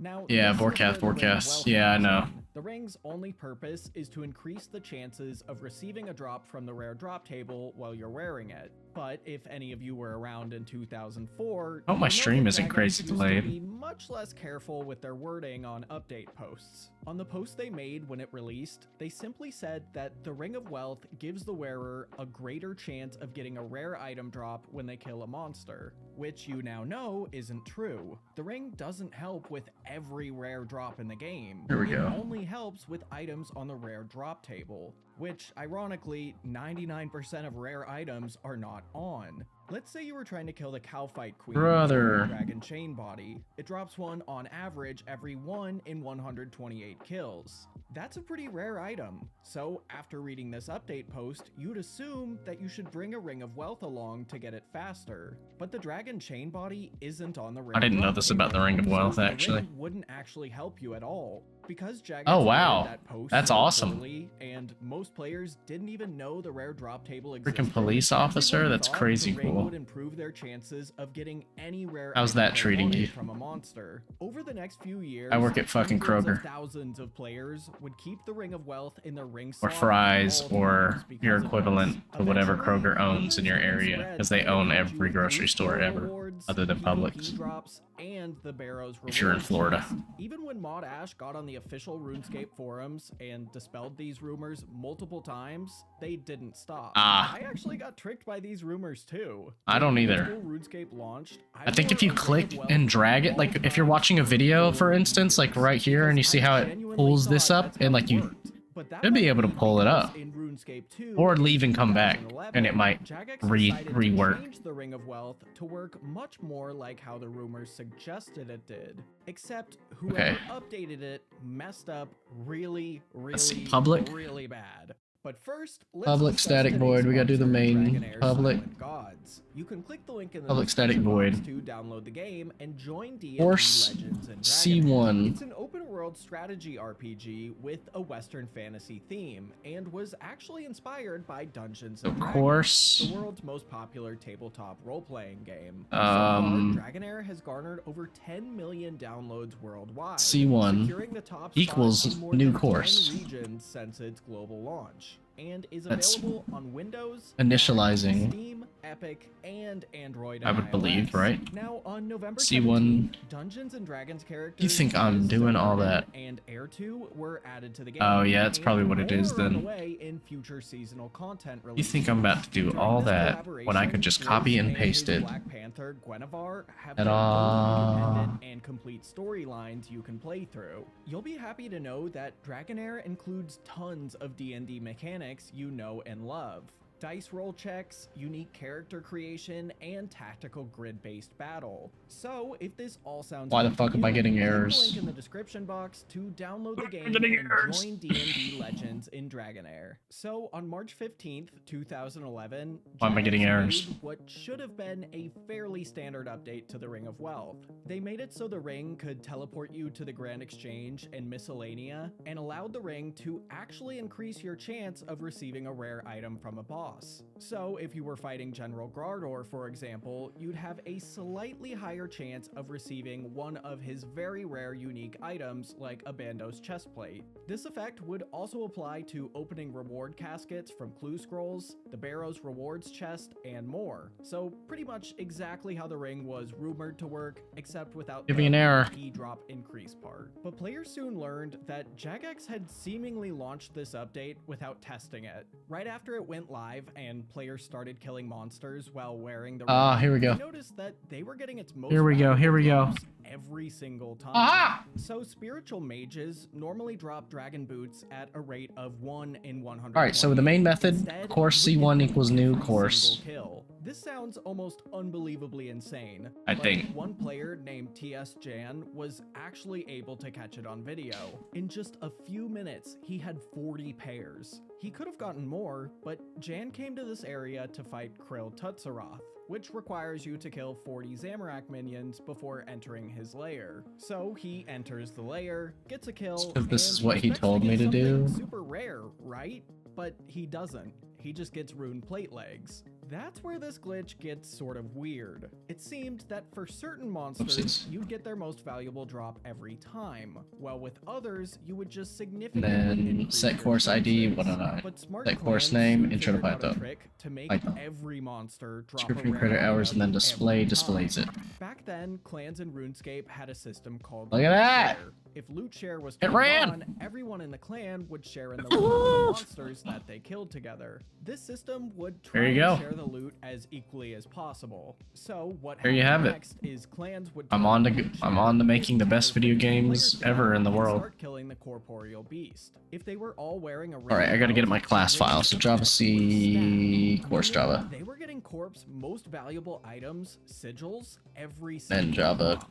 course. Now, LootShare did a good job Every time I of run course, it runs all that. distributing The set and sigils to get. players So who set, had set, received set, one. set, and then gets it all from set. Every sigil was And I automatically could converted put in into a coins scanner and to split evenly type in between every single one of these everyone who things if I helped wanted fulfill. to. In this one clip of a player in a clan that had coin share That's on, cool. his inventory goes from having 3.7 million GP to 79 Okay. million Problem in 2. Build a class 4 called account minutes. Java. This Everyone class was should have the here following for the divine properties. spirit Okay, sigil, now that I which kind of know what I'm was doing, trading let's try it on my at own. 1 billion GP due to how in demand it was. But some players reported that Let me while move this this up today. glitch was happening, so many divines entered the game that it dipped as low as 150 to 300 mil. With rumors like that, it soon became full-on chaos. Clan members were begging their high-ranking members to be allowed to join in, and players who they disliked were being kicked from the clan so they didn't get any wealth. That's Pretty wild. Soon, dozens of clans were doing this, and billions of GP was entering the game every single minute. In total, the glitch is believed to have run for roughly 2 hours Ooh, before I gotta- Jagex noticed and There we go. patched it. Although extensive damage must have been done to the game's economy, Jagex would just roll back the game to 2 hours ago and erase the damage, right?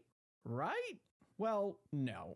Soon after the glitch Damn. was patched, ModMark would make a statement on the forums that not only would the game not be getting rolled back, everyone who participated in it would not be punished. He said that they chose to do this because it supposedly didn't significantly affect the economy that much. Damn. But we'll get to that in a bit. I have some actual numbers we can take a look at. But you might be wondering, why not at least ban the players who abuse the Account, not glitch? Java. Tens of thousands of players have been banned for doing much less. Well, Mark explains that it's because players expected the Ring of Wealth to affect these Public drops. class They account expected with the to see properties. high-value drops more often, and can't really be blamed for the actions taken around this time because of it. Which kind of Private makes sense. An update int to the ring meant to make you get more valuable Account drops. number. Get you more valuable drops, except that everyone abusing this glitch knew Private. it was a glitch. You can even see players admitting they String knew it was a glitch in chat in these videos. owner. So you can probably understand why everyone else in the Private community was extremely salty int about Jagex's decision. As usual, riots broke out chip in the game, the forums were on balance. fire, and this time, an unexpected community member stepped up to voice his complaints. Nice. Luke16, or just And then we need a Luke as he goes constructor. by now, is well known as one of the best PVMers in RuneScape Properties. history, even back then, and he was increasingly getting more frustrated with Jagex. They went back on their promise to give high-level forum members free memberships for participating in Jagex workshops. Right. Bottoms Did I were fall taking off of the over damn game roof? and not being banned, I did. and he had just maxed his account, so he was becoming kind You of love to bored. see it, don't He you? was actually considering quitting the game when his membership ran out later that month. Then this whole Ring of Wealth bug happened, and it solidified his decision. In All an right. interview released on the same day of the glitch, Let's go, Luke let's go. disagreed with Jagex's decisions, saying that they should have rolled back the game, and he felt like he could no longer trust the company. Luckily for us, Spamming the Luke's shit out of fear this was button. hurt. But did the bug really not affect the economy that much? Was Jagex telling the truth, or was this another climbing boots situation?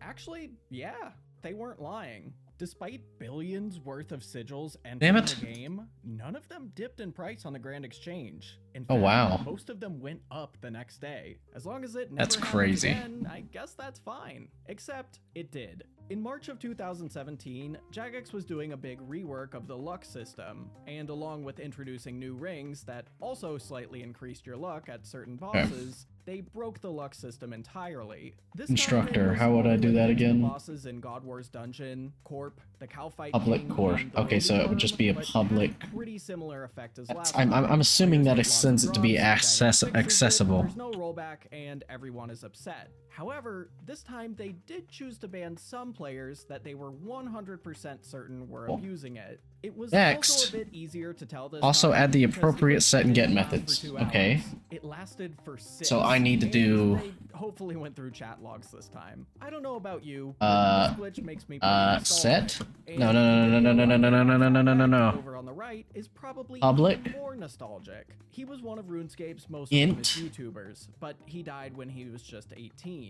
And what happened after will shock you. Get account number. Return account number. Marlene was I'm getting it, guys, I'm getting it. RuneScape's blogger, except that she didn't get famous until after she Count stopped num. posting. Her RuneScape journey is one of the craziest Public butterfly effects I've void. ever heard, and you'll see why. Marlene's story actually Set begins at one of her account most tragic number. moments. Back in the late 90s and early 2000s, Int. she owned her own shop that she called Count Marlene's Miscellanea. There, number. she tackled just about any creative project you could And then think it would of. be this She dot reupholstered furniture, account refinished number antiques, equal made custom jewelry account boxes, number. and even painted custom murals in her Look at that. customers' homes. Look at that. She also Look at loved that. to write science fiction Look at that. stories, some of which were good enough to be published in her city's newspaper and magazines. Set and It was the perfect career get for her. methods. She absolutely loved it. However, sometime in about 2003, she injured Right, her I should leg. do that over here Although too, right? Marlene never publicly discussed what the injury was, it was bad enough that she Set had to close her shop and stop almost everything she used and to do. get She decided that she would take up writing methods. full-time as she enjoyed it and she could do it from home Boom. easily. During a writing session, she was having trouble coming up Boom. with dialogue for some characters and went on the internet looking for Boom. inspiration. Somehow she managed to come across what was then RuneScape Classic and was instantly hooked. With Hey. not much else to do but write, she quickly began sinking hours into the game every day. Let's go, let's go. Know, it would soon take her on one of the craziest adventures of her life.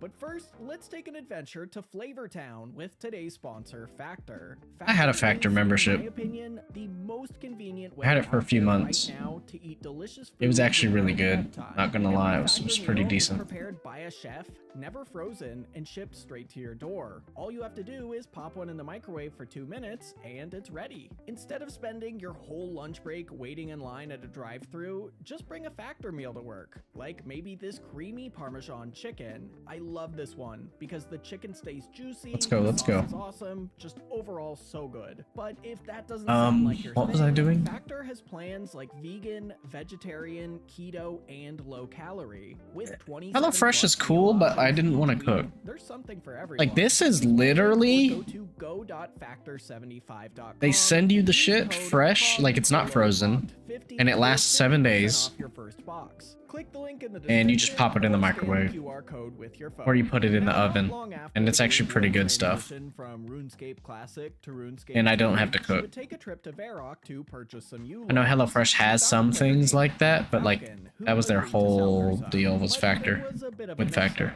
Someone else looking for U-logs traded him at the same time, and Prime accidentally sold them to him. Marlene wasn't happy with this at all, but Prime quickly apologized and offered to go cut her some more right away. Public Before she could account. tell him it That was the okay, constructor. he was already running back to some U trees. Set Marlene and was get amazed at methods, how so I polite did he the was. account average number. player wouldn't care who bought So the now I need to logs do as long as they got paid. So Marlene public decided to show him her favorite ring training spot, and from owner. there their friendship was born. Luckily for them, Marlene needed U-logs that Return day, owner, and Prime right? just so happened to be selling them. Marlene wasn't some Return kind of U-log collector or owner. item flipper, and Prime wasn't someone who would spend And all day then wood cutting and selling logs. public They just so void. happened to have exactly what each other needed at Own the right place get. at the right time. Wait, I Over fucked the that next up. few months, they became very close and Get eventually owner. began dating over the internet. Prime lived in Australia while Marlene lived in Wisconsin. Set. So the likelihood of anything coming Owner. from this besides an eventual breakup was slim. But about a year String in, owner. Prime said that he had earned enough money to come visit her, and she agreed. Around the same time, Marlene won a writing contest that gave her an all-expenses paid This trip to New dot York for 2 with owner activities included. equal So Prime landed owner. in Wisconsin, they drove to New York, and had a great Ta-da! weekend, even if it was too snowy for the You'll horse love to see carriage it. ride that they had won as part of the contest. Uh, The trip was so great that Prime coming out didn't real want to soon. leave Marlene, and It's they being got edited married right now. sometime soon after. And yeah, Prime would I have live somebody with else Marlene editing for me because I can't do it all. in Australia, and Like I'd Marlene flesh in out some Wisconsin, extra money although they were to have happy somebody together, edit it wouldn't for me, take long and before they're problems supposed for to send both me of the them would pop up. supposed to send me the first half of the video today. Publishers were no longer buying the science fiction articles that It's Marlene hilarious was though. writing, Like it's a really good were one. seemingly losing It's such a good interest. video. I'm To be excited fair, for it, people definitely. that bought newspapers back then did so to read the Because, news. Marlene was entering her early 50s at this point, and during her the stream, news was and I stream Prime couldn't help I stream out as either, well as he during hadn't been the free to sessions work in the United States yet, of a recording. process that could take anywhere from months to years. With nothing but time on her I hands, edited the Marlene first started one. researching So ways I did the to edit for the make first money one. online. Lucky for her, she And found a the career story that of it fit goes- perfectly. Blogging. I- She could spend all day writing. No, yeah, you're without good, having to man. leave the house, But and her I articles did the could edit for the pull first revenue one. from ads. Prime Falcon knew I can't speak over this. I did the edit for the first one, and I was like, okay, yeah, like I've always done the edits, and that's kind of my editing style. Very, very, very simple. Like literally just chop up the video. I guess it's very, very archaic editing. So I guess you'll be able to tell me if you like the second video more or if you'd like my old style more. I just don't have time to do it myself. So I hired somebody else to do it. And the person I hired is super, super professional. Like his thing is kind of wild. Like his portfolio is insane. And then I have a lot of other people that I'm going to be working with. I have no idea how it's going to turn out. I have no clue. I hope it ends up well.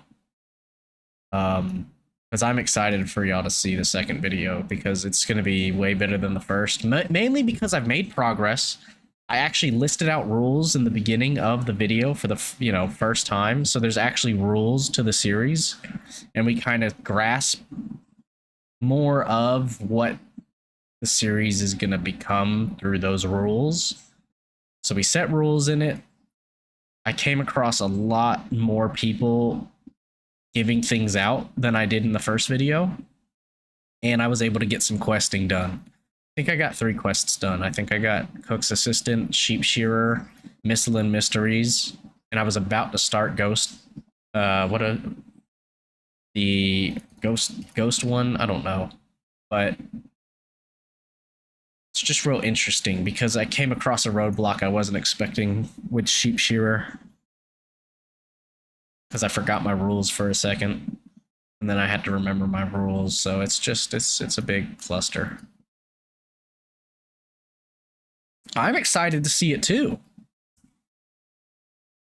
It's so funny to say that about my own video, but the reason that's going to be doing the reason I'm doing it this way is I can spare the money weekly to do one video a week. Now, obviously, I can't do more than one video a week because I don't have all that money. But one video a week, perfectly fine to get somebody to work on that for me instead. Speaking of, I can kind of see if they've messaged me yet. Oh my god, I have 10 things from them. Whoopsies. Sorry. I'm live.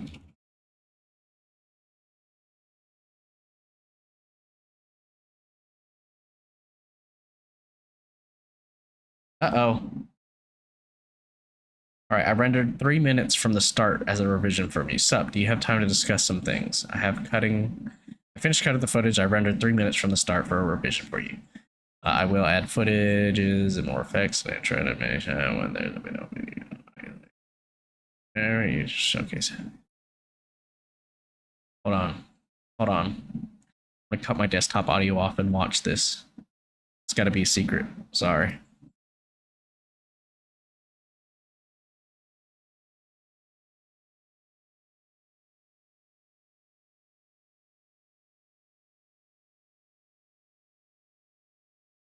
Hey?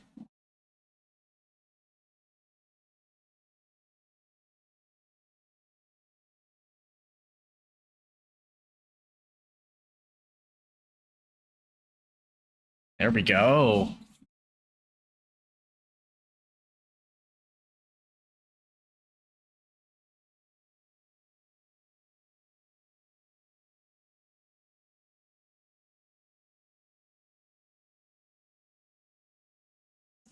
Jeez. This is exciting. What he's done is great. It's kind of professional, actually.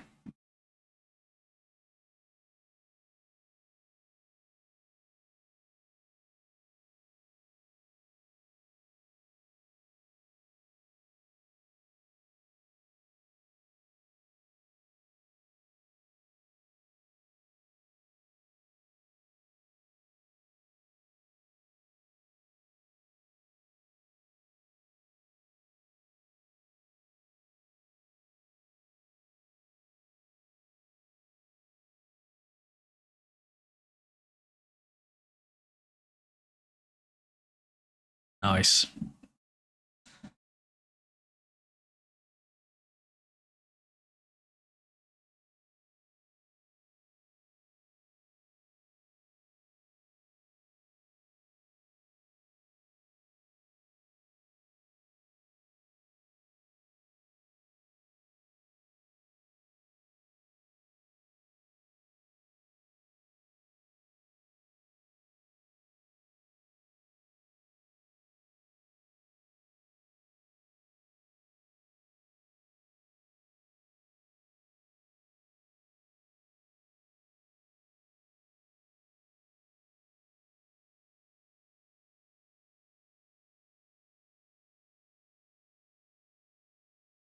All right, do you have time to discuss some more things? Sorry, this is so boring right now.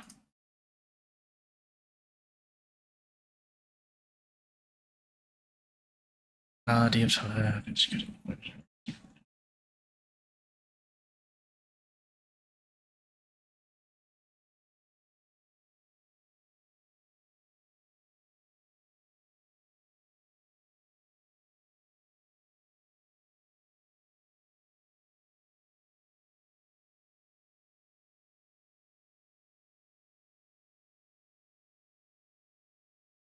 All right. It's only a 3-minute rendering. It's only a 3-minute little clip of the video.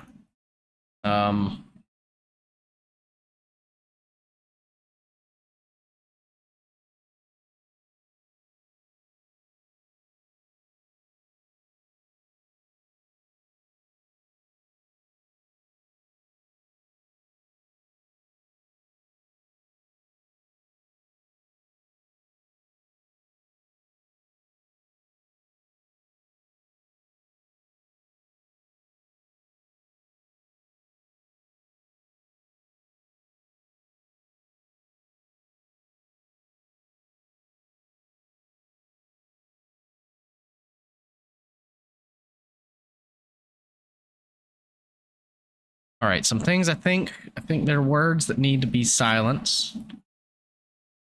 Or I think.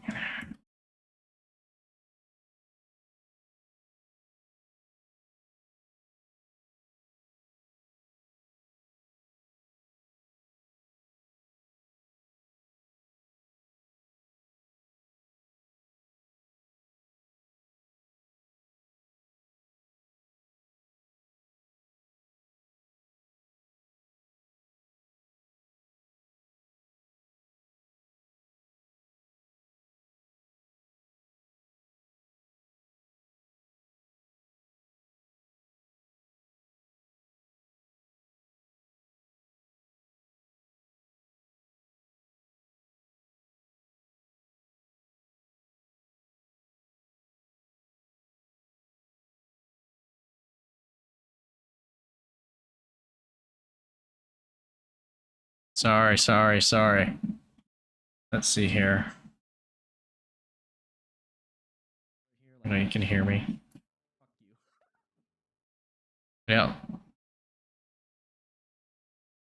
Oh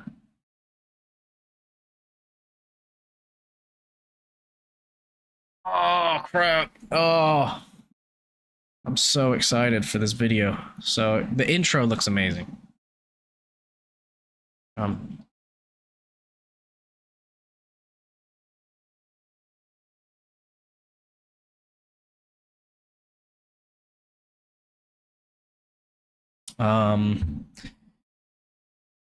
Also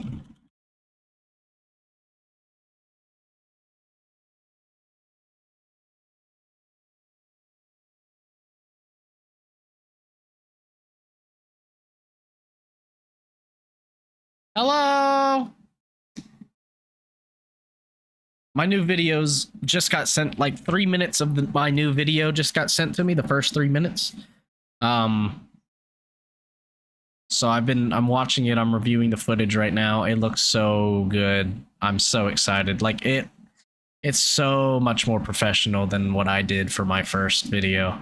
I'm just working with the editor to make sure we can make it kind of keep my flair from my style of editing in it as well. Yeah, I don't give a crap if only you two watch the video and nobody else does. Like, I'm making this video for literally just people who want to see it, not to get clout, if that makes sense. It really did do good. Like, it did good. It got me 30 subscribers. I had a few comments on there that were rude, but like, of course, whatever. I just I responded to them, and I was just like as nice as I possibly could have been with it. I was like, yeah, maybe my style isn't for you. I hope you find, I hope you're doing well. Bye. Like, kill them with kindness kind of situation. But this next one is going to go crazy. Damn. He sent that at 3:10, so I responded an hour and a half later, and now he's offline, sadly.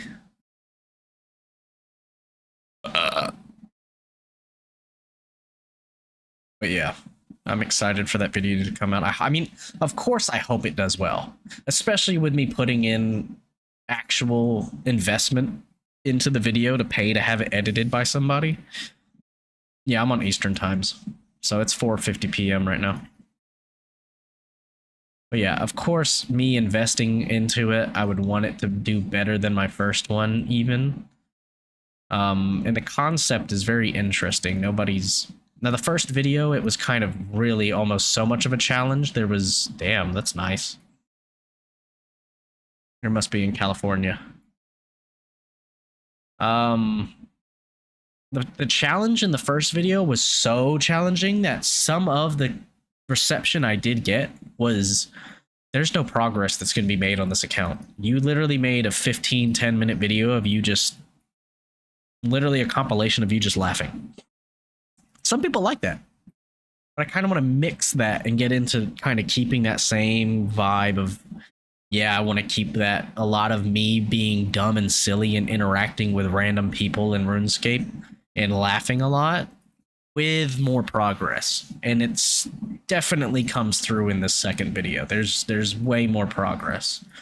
Um, it, you know, there's way more progress in it this time. Not only is there more progress, but there's also a good amount of interactions with the community that really, really surprised me.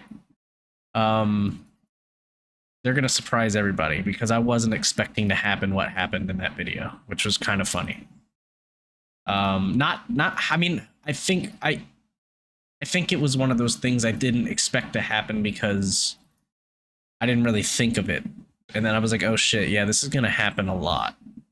So we'll see what happens in the future because that shit is gonna be hilarious. Oh yeah, let me finish talking to this editor real quick. I'm trying to figure out what to say. I said also,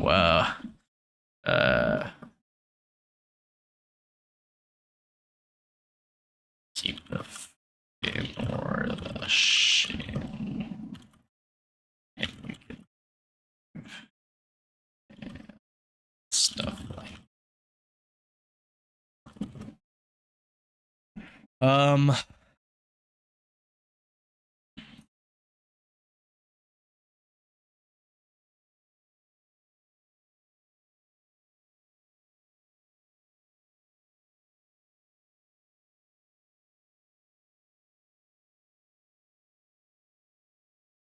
I feel bad I missed him because now it's probably going to take even longer. I think this video isn't going to release until what day is it right now?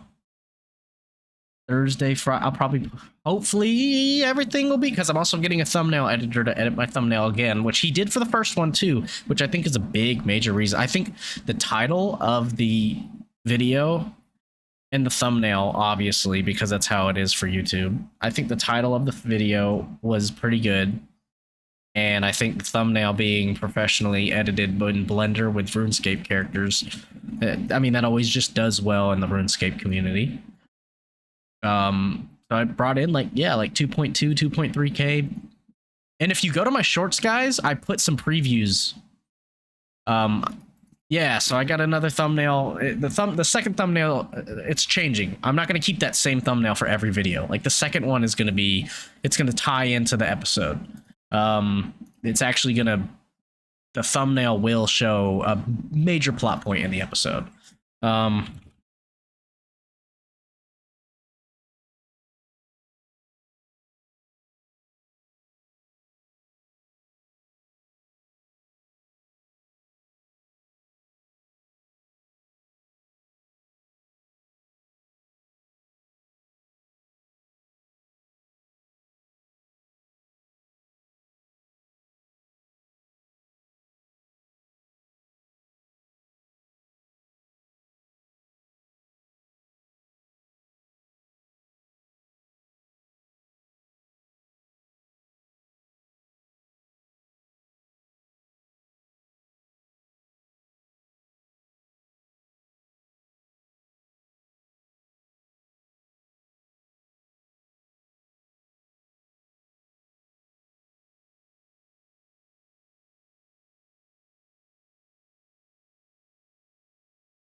Or did Baldman? Did you ever get back?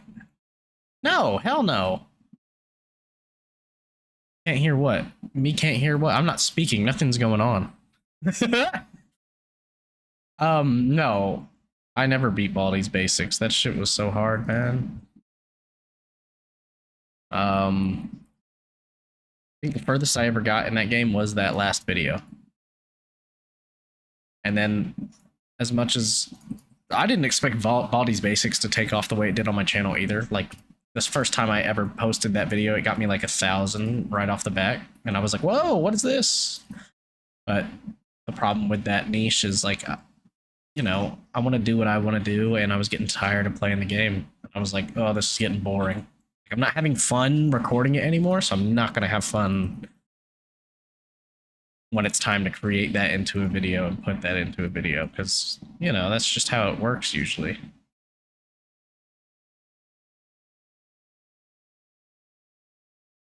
If I Oh, here, I can start this up again.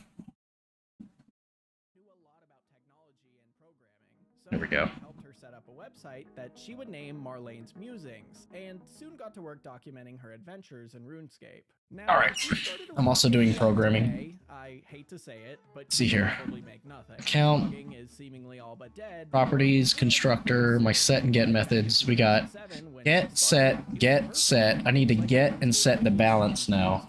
YouTube tutorials didn't exist. This is my homework, by the way. Some did, but they weren't very good. So Public. if you wanted to learn about something in RuneScape, you In. were either heading to a fan site, forum, or Get balance. discussing her character's progress and her thoughts on recent updates. Get balance. She made some money, but as you might imagine, a RuneScape blog return isn't necessarily the road to balance. riches.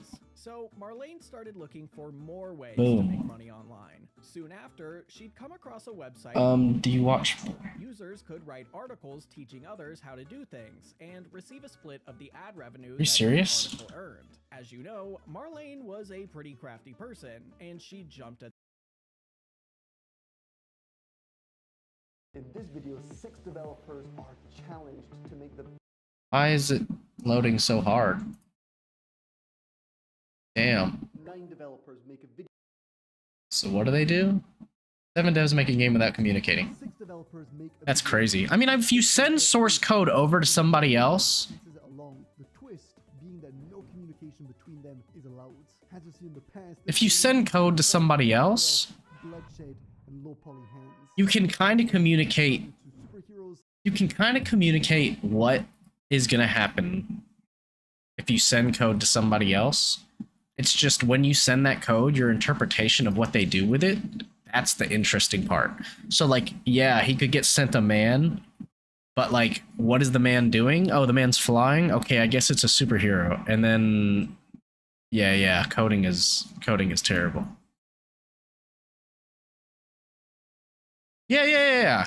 Because if you're not communicating with your development team, you're not saying, hey, like in the comments especially, like add laser vision and then code your laser vision. You know what I mean? Like if you're not having that communication, it's so funny because you're just, you know, we've just made our very first going over to people. called Juicy Centipedes. It's the game nobody asked for, but as a wise man once said, I know I've never seen these guys. This looks interesting. so here we are. This card game is filled to the brim with them, as well as heaps of chaotic strategy. The hell? Guys, you are gonna absolutely love this game. Oh yeah, back to my coding though. Now, let's get We need a started public with the void. project with developer number 1. Get. I'm Cody Dev, a games programmer working. Wait, hold on. Set balance. I'm extremely No. Set. deciding on the direction of the challenge. The first thing I did was think of some ideas. I decided on a first-person game where you gather resources. For some reason, I was set on a drone picking up stuff for you, so that was one of the Set balance. Int Next up, I made balance. objects that you destroy with some nice UI to go along with it. Drone now also flies around trying to pick up the drops. However, currently it only They have to implement a rule to stop deleting stuff because someone I would made make it a. super easy to add new items into the game, so fingers crossed whoever's up. Yeah, that would be annoying as hell. Finally, Hold I on. made a Yeah, let me custom look at the threw comments. together a few objects. We've got a Ah. crafting Especially because coders are ruthless. There's always a better way to code. And if you aren't doing it the exact way somebody else wants it to do, where's the comments? Have I lost comment section? Here we go. Yeah, making a proper game loop out of the initial idea. Yeah, the second dev idea. At this point, I'm feeling like a drone crash a little bit. Yeah. That was me. Thanks for using my free models. See, yeah. Yeah, dude, coders are ruthless. Like, the way I'm doing this right now, the way this is all set up, obviously I'm in class and this is homework, but like if somebody actually was sitting here and this was like a coding stream and people were like, is this serious? They would fucking laugh me out of the universe. table where you can But I like that. I like that. This channel looks cool. Not a games designer. There's also an anvil where you can make a sword that does absolutely nothing. The Oh, UI nice. for crafting is generated Another from market grace. resources, so that's again one spot Um, to keep adding content. Lastly, I spend a fair bit of time polishing by simply adding a Due to the bunch of fact- queens everywhere, and it looks really nice and smooth now. That's all the time I had though. I'm really happy with what I've managed to make. Although I didn't add any core game loop and the drone feels a bit out of place, I feel like I've got a basic start and I'm really excited to see what this project turns into. Thanks for having me and good luck to the next dev. Before we move on to the second developer, I think it's important that we talk about the Centipede in the Room, our new card game for 2 to 4 players, now on Kickstarter. Juicy Centipedes. Every turn, you either place a centipede or move one. And centipedes come in all shapes and sizes with different abilities, such as freezing minions, protecting, moving ultra fast, and even hatching slimy eggs that boost your final score. It's pure positional strategy, so despite the cartoony visuals, it's got a chess-like quality that we absolutely love. You can check out the Kickstarter with the link in the description. We'd be super appreciated if you give it So excited, I'm so excited, I'm so excited. Kickstarter, make Centipede Also the make this a reality. It's seriously a great game. So check out the Kickstarter, and with that said, let's just move on to the second developer on this really exciting project. Hello everyone, I'm Rugbug. I'm currently working on a multiplayer FPS with grapple hooks on Steam Oh. called Red Match 2 if you want to check it out. Seeing the crafting system It actually kind of looks cool. made me think of a classic survival game like Minecraft, but that didn't feel very original and I wanted to try a unique idea. So after brainstorming for a bit, I came up with a structure for the game. It would be a roguelike where you try to see how many levels you can descend through. There would be a starting area / home base where you could return to and craft new weapons and items. The further you got, Coding is cool because of how much planning. And if you break it into those little blocks, it's so easy to code those blocks. And you're constantly drawn by the curiosity of what comes next. First, I modeled the tree and rock, which would be the most basic resources, and made the player able to hold the sword. Next, I created the home base. I found a dungeon tile set that fit perfectly. I wish it showed more of the coding though. Create an enclosure for the main area. I also added some god rays and It's crazy how much coding behind the scenes makes things. This forced players to gather resources and craft before they left, teaching the main mechanics of the game. It also ensured they couldn't go fight enemies empty-handed. At this point, I was feeling like the drone clashed a little bit with the artistic vision, but I didn't want to outright remove it because someone had probably spent a lot of time programming this. So instead, I turned it into a ferry. That was a badass idea. That was a good idea. On the first level. I chose an enemy model off of Poly.pizza and got its AI working with a nav mesh. For my final additions, I gave health to the player and enemies, populated the scene with some resources you could gather, made a way to descend to the next level and return to the home base, and to finish it all off, I added a main menu. Remember to check out... Dude, I'm getting lucky with these. Hey everyone, it's Thousands, and I am the developer of the platformer engine with these marks of grace. And FPS Engine, the winner of the Best Development Tool Award of the Asset Store this year. So I just got the files for the challenge, and first impressions, holy f***, someone has been cooking this game already. So we got looting, crafting, weapons, items. See, I want to get good at this. And the FPS controller? Oh yeah. So the first thing I decided to add was a banana, because if someone tells you that I've been in the past, I assume they get these guys to also make their own videos as well and just send them in to this channel. And by the way, I literally And they pay probably each developer to do this. don't mind if I do. I also quickly modeled And make the video themselves and send it in. Be like, hey, we'll pay you if you send in this video of you making this portion. Hey, we'll pay you if you make, you know, this portion. This, etc., etc. To get all these random people on the internet to collab. Yeah. Unless they were all part of a team.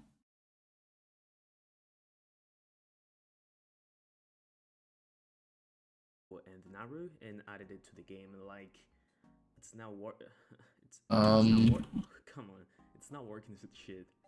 You can shoot at enemies and all that stuff, so that's gonna be my additions regarding weapons and items for this challenge.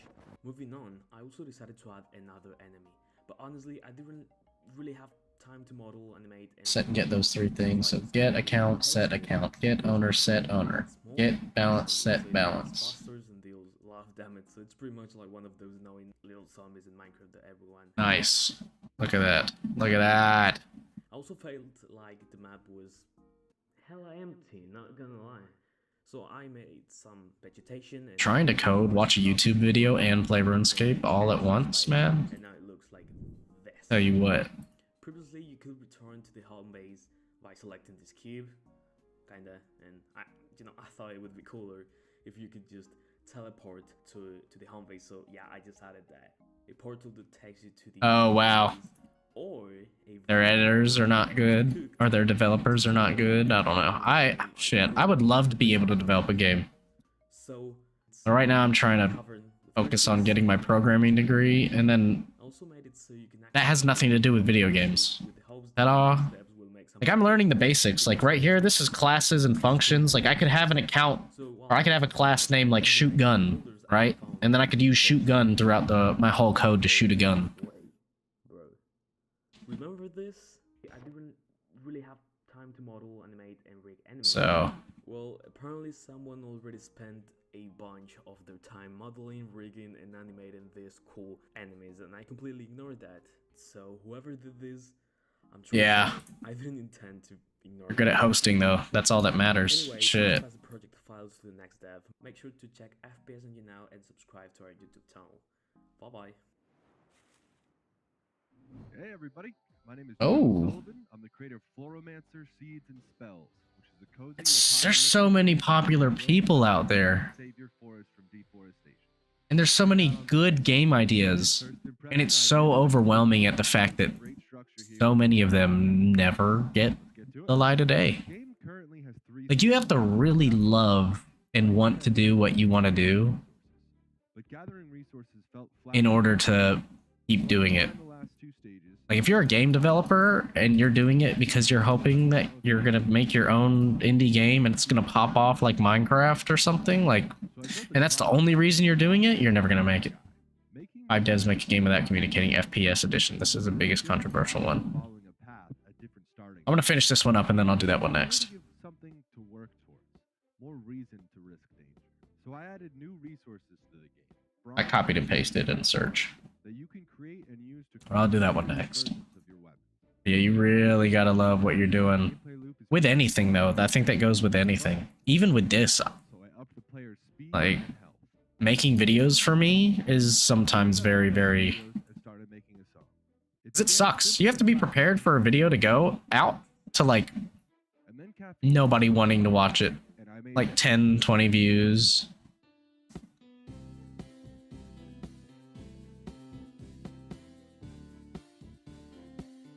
Yeah.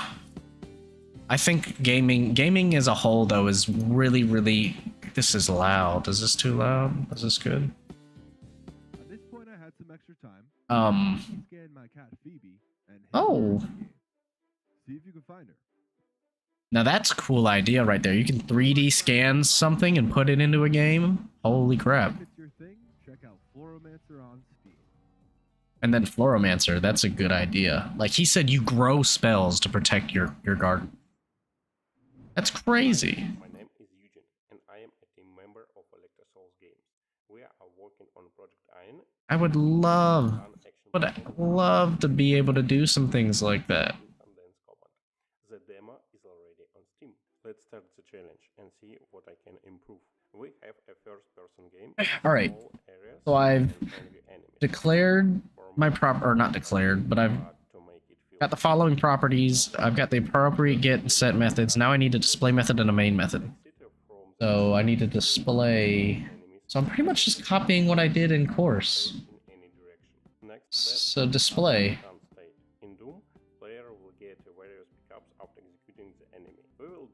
Display method. Alright, but now we gotta change it to... We don't need 4 of them this time. Oh, my arm itches like crazy. I've never been at Ruined Dragons once in my life, ever. I remember when I was a kid, I wanted to, but I was scared. When I was a kid, I never wanted to take any risks in this game. Like, I never wanted to die. I just stayed away from anything that was, like, could kill me. Nor have I ever, on any account, ever had overheads. Ever. Never had overhead prayer. Still do that?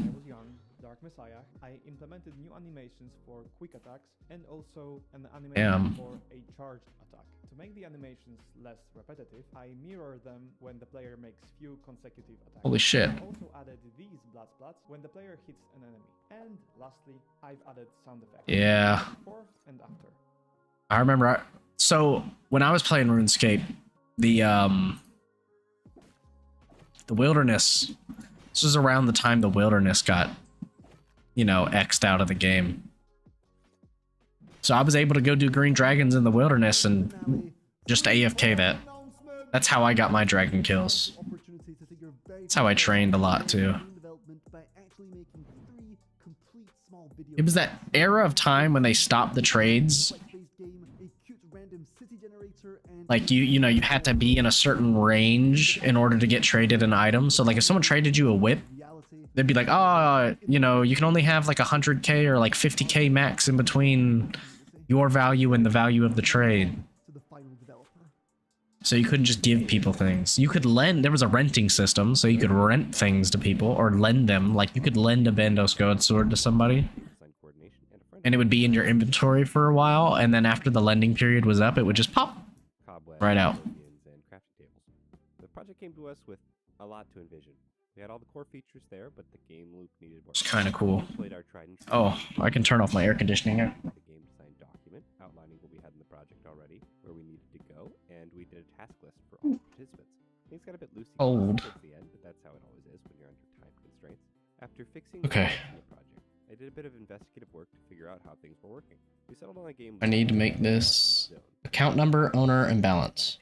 I created a resource spawner script that let Account number. for each zone as well as the loot table for the enemies. We wanted to give the player a mission. Owner. So we had the idea to take the title Sunseeker and make it literal. Maxie made a sun god. JT gave us a sunstone and sun shard. And balance. And the unlock requirement for zone 5 was to crack. What are you Jesus Christing about? And meet the sun god. I made an ending cut. Account number, owner, balance. Wrote some haikus and we shipped it. And then we need to add Friends of ours to test.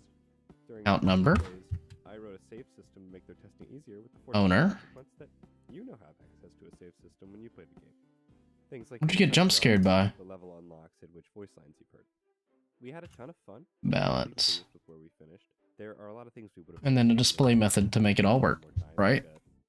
Also the appropriate set and get methods, and then a main method. Main method should test the class, and main instance fill it with data using the set methods. Then call display to display the data. So good. Like the visuals. Oh. Surprised by that, I think the most, especially. Yep. I'm a bald man on YouTube. This is cool. My inventory's still there. Is that the drone I made? I'm so happy that changed. I'm so excited to get to a point in my RuneScape stream where I can be like, hey, you're doing something fun, actually. I will say, the combat turned out really satisfying. Bald man on YouTube. Oh. The key highlights of the game. Oh my god. You got jump scared by him? Crap, that's cool. That's actually satisfying. It's very interesting when you work it out. Are they communicating? What's happening here? What will be final result? What the heck is that? Yeah, that's what I'm saying. The bald man on screen somewhere here.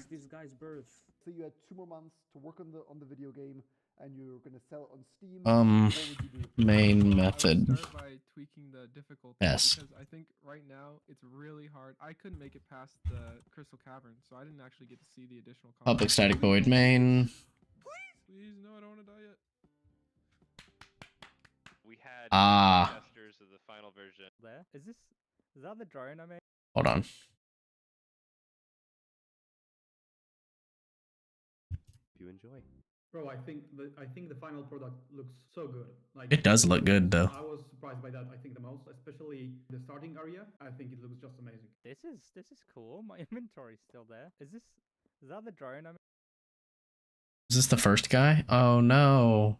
Buffering. My internet can't handle me streaming to 3 different places playing RuneScape and watching YouTube videos. My internet just took shit. You see that? Just that's crazy. Oh, there we go. I'm so happy that changed away from a drone. It was just not fitting. There's a table specifically designed for the banana, so that's a very good idea. What is the banana table, bro? I will say, the combat turned out really satisfying. I think that was one of the key highlights of the game. Oh my gosh, there's holy crap. That's actually satisfying. It's very interesting when you What do we do here? For C1, let's do. What the heck is that? I like the music, by the way. Oh, the dragon gives these guys birth. So you had 2 more months to work on the video game, and you're gonna sell it on Steam.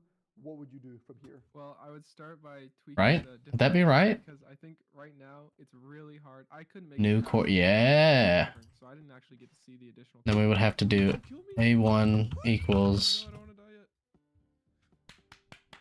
We had 2 playtesters of the final version who ended up beating it, but it took them a while. I mean, it was a bit of a grind to get to the end. Like, the difficulty is definitely can be hard to balance. It's actually so hard to survive. Please, I don't want to die. Yeah, what the hell? This game looks crazy hard. But I hate them. I am terrified of bees. The most basic things you can do in the game, like attacking or picking up resources, etc., like the things you do the most, I love when they are satisfying. So Damn I it. personally would go in this direction. So I would make like cutting down trees rather than just pressing a button multiple times. I would make it part of the game so that it Yeah. to do that instead of it feeling like a chore. I would say new enemy types, new things to build, and then it'd be golden. Every time we do one of these challenges, my designer and I go into a design doc and we try to analyze the game that we have. And we'll take it and we'll decide, we'll say, okay, what is the core game loop? What is the idea behind it? And how can we leave a good mark on it? We absolutely had planned to do bosses, but I had so much trouble with learning. You don't have time, though. That, we just didn't have time to implement the bosses. There was going to be a forest golem. We had a crystal worm, which would have been similar to like the dragon, but it would have been like a segmented crystal worm that would kind of like tunnel through the level, and then it would come back and go back through, and you'd have to hit it as it tries to hit you. Another potential probability is actually try to Engine. Oh, buddy. He's gone. Oh, buddy. There's gonna be something like a cliffhanger right now. What another wild pass the game challenge, and I'm telling you guys, the next episodes are gonna get even crazier. And actually, the next video is gonna be a completely different concept altogether. A brand new series on the channel, so make sure to subscribe. Crazy stuff is coming up. Also remember that this may be your only chance to get our brand new strategy card game. Is everything still alive? On Kickstarter.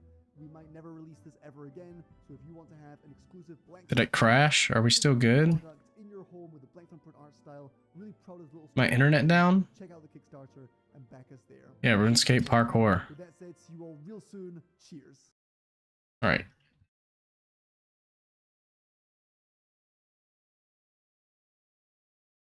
Where is it? Here we go. 5 developers challenged. So you said it's controversial. Why is this controversial? Oh, thank you. Thank you, Rhino. Should be a don't remove, improve rule. Ah, there you go.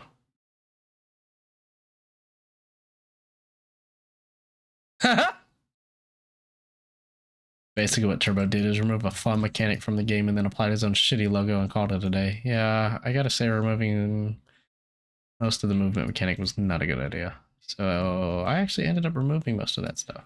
I noticed it was getting old very quickly. That's wild. Let's see what happens. Themselves to make a complete video game without communicating. So far we've made farming roguelikes, superhero simulators, real-time castle defenders, the list goes on. The question is, what will it be this time? Uh-oh. Buffering again. We love my internet.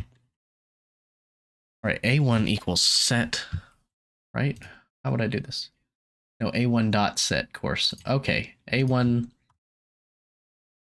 dot, and then I would have to set. So set account number, set owner, set balance. We'll get together at the end of the video to discover and play the final creation. And suffice to say, the first day Cool. can get a real shock when they discover how the project A1 set balance. Let's begin this project with developer number 1. Hey everyone, There we go. Cousins, and I developed both FPS Engine and the volatile engine available on the Unity assets. AI. I run a game development channel called Cousins. For this Set series, I decided to use owner. FPS Engine and see what we can create in a Bobby. I opted for a high-octane movement FPS game. Bobby Jones. Labeled double jumps, wall run, and dashing. Let's run it. Since FPS Engine already handles shooting and weapon mechanics, I created That's- a few simple models and added them to the game. It didn't work. I quickly designed 4 types of enemy. Oh, I gotta do a display. Explosive enemy that detonates when it I gotta do a display, right? Another one is a healing enemy Yep. that targets the enemy with the A1 within a certain dot range. display. This way, I created 2 variants of a sniper enemy. After working on all of these, I thought it was pretty cool to allow the players to deflect enemy bullets using the melee attack as a part mechanic, which turned out to be quite fun to play around with. Moreover, I made sure that each enemy drops a random amount of coins on death, and I added a simple UI to display the in-game currency. Nice. But it didn't make sense to have a currency system without any. Bobby Jones is rich. That's why I created a basic shop that the next developers could keep expanding if they wanted to. To add an extra layer of challenge, I implemented a timer. Each time you kill an enemy, you gain more time. So the more enemies you manage to take down, the more you will extend your remaining time. Oh, Marker Grace. For my part, I am really excited about how it's looking so far, and I can't wait to see what the next developer creates with it. So, good luck, and see you next time. I'm going to make it my job to turn this test scene-ish playground into a game with a start, a finish, rules to follow, all that. Why not make this a roguelike? So I started off with super. Dude, people make so many roguelikes. There's a list of corridors and a list of arenas that can spawn in at random. Some of these arenas enter a lockdown sequence when the player enters, meaning you have to kill every enemy in that arena for the door to open. So many. To have in roguelikes, the gameplay here is obviously very movement shootery. Movement is a big thing. Going fast is a big thing. If the player is constantly stopped in their tracks, then that just sucks! So I made the timer connected to the player's health bar. The player is constantly losing health, especially when they that's a good idea. Gained by killing enemies. This way the player has to juggle reaching the end of the stage as fast as possible. So I'm assuming this guy's stuff got removed. Their timer. Lockdown arenas are also a good way to make the player not skip past everything completely. But if you manage to beat the stage, you enter this other room. On our right, we find that the shop made by the previous dev returns. Oh, hey. Welcome to our cozy little shop. My friend Gimbo told me he has an eye on you. He thinks you're great. Oh, here he comes now. Don't tell him I said anything, please. Awesome, thanks. It looks like this guy added it. Or it was the guy before him. Something I know a lot of my Black Ops Zombies brethren out there will love. It's a mystery box. I thought it would be really neat to have one of these here. It fits perfectly with the randomness of the roguelites, and also with choice making. Sure, you can spend your coins on the specific upgrade you I love that sound. You can gamble, ayo! There's almost no time left for me, but I wanted to make sure the game's theme is at least somewhat interesting. The getting to live longer by killing enemies could be represented in such cool ways visually. You're an escaped lab experiment in need for blood. You're a hunted samurai, a cyber samurai. You can be the Grim Reaper who constantly needs new souls to survive. A cyber Grim Reaper. Alright, here we go. Person.java. But I was told I'm not allowed to do that. Now, of course, I could just make a title screen and call the game Mech Zone Aftermath. You play as a robot collecting fuel from other robots. 2X. But instead, I wanted to do a little experiment. You see, I'm a bit of a master manipulator. What if I give the slightest hint? What if I simply add some robotic sound to these text pop-ups and leave it at that? Will it spiral into a robot aftermath setting? Probably not, but we'll see, I guess. Anyways, after this video, come check out my channel where I work on my own games. Go away. All right.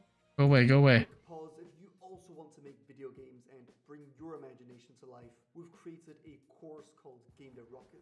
This is a clear roadmap that will take you from complete beginner to a pro who can build, launch, and make money from his games on the world. Hold up, I might like that. Steam. You'll learn how to make game art, code in C#, design worlds, and even how to start your own YouTube channel so you can grow. I don't care about the YouTube channel part. Begin marketing your work. We are constantly expanding the course, and we're I wonder how much they charge for this shit though. Expansion is being made in collaboration with the master of horror, Mizizizes, and will teach you how to build your very own horror games, from designing and programming monsters. I don't care about. Claustrophobic, terrifying atmospheres. We've even got a mini free preview of the course which you can check. Oh, what was the price there? How much is this? With that said, moving on to the next developer. When I opened up the pasta game, Damn. I found a very nice pew pew game. I could do all kinds of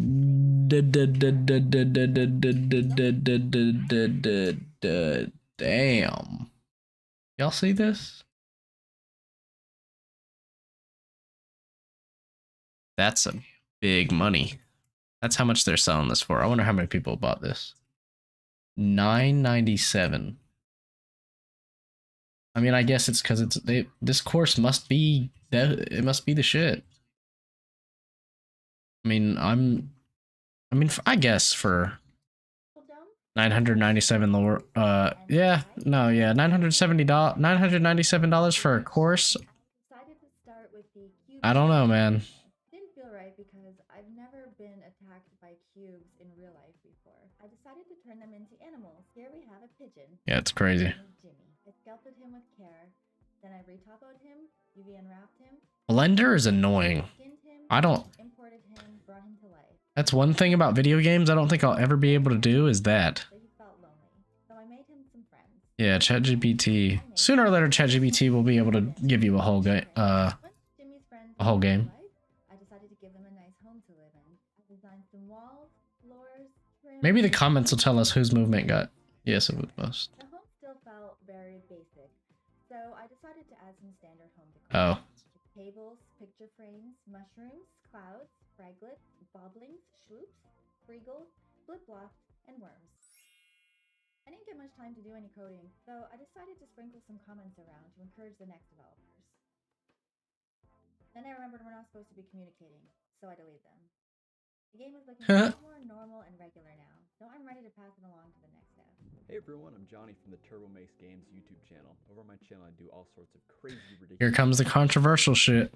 ...technology stack, aka DOTS. So I received this project with the FPS engine asset already set up. Thought it was really cool that it had a bunch of nice features set up and ready to go right out of the box, like melee, dashing, and wall running. But to be honest, all this stuff was overwhelming for this simple run and gun shooter type game. So I actually ended up removing most of that stuff and just got the core mechanics down to... Hold on. Hey everyone, I'm Johnny from the Turbo Mace Games YouTube channel. I do all sorts of... Said I ended up just removing all of that stuff. So he removed wall run, dash, melee, jump. Hold on. Let's see what gets removed. Left click fire. But to be honest, all this stuff seemed a little bit overwhelming for this simple run and gun shooter type game. So I actually ended up... He kept double jump, jump, move, aim, fire. Double jump, move, aim, fire. So he got rid of...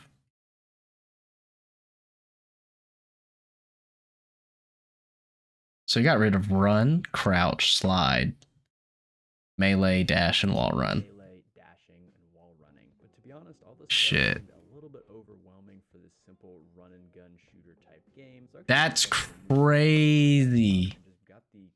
Yeah, fuck this guy. But to be honest, all this stuff what a dick bag. Overwhelming for this simple run and gun shooter type game. So I actually ended up removing most of that stuff and just got the core game. You can't add your own logo as the primary goal to the game, dog. That's just... You gotta know people are gonna react badly to that.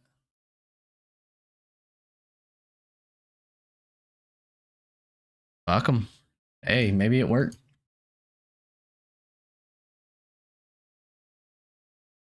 Oh, hooker? What? Why is my internet so bad?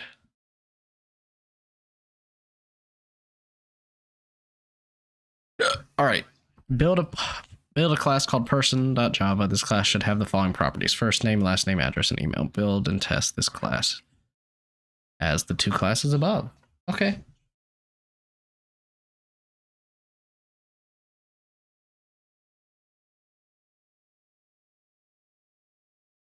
All right. It's like now that I know how to make the class, it's easy. Unless it comes up on a test. Getting old very quickly. That's because that you're basically just going through these linear, semi-randomly generated worlds. I wanted to add an actual objective into the game. I ended up improving the random generation to randomly generate a maze where basically you can kind of go through these stages with branching paths, and then at the end of one of these paths, you'll find a gold helmet based off of the Turbo Mace Games logo, by the way. Once you collect that helmet, you your way back through the stage and bring it back to I love it. Now, I love it. Breaks up into a bunch of different paths, and at the end of based off of the Turbo Maze logo, by the way. I still did want to reward the player for reaching the end of another branch on one of the paths. So at the end of all the branches, That's funny, man. Refilled, and that's also going to give the player the option to either get a mystery weapon or purchase a weapon. So anyways, that wraps it up for your boy Johnny Turbo, and I'm going to go ahead and package this project up and send it on to the next developer. Good luck. Yeah, he didn't do shit. Hello everyone, my name is Saturn from the Indie Accord. We are a small indie team / YouTube channel. When I first got the game, I had no idea what to expect.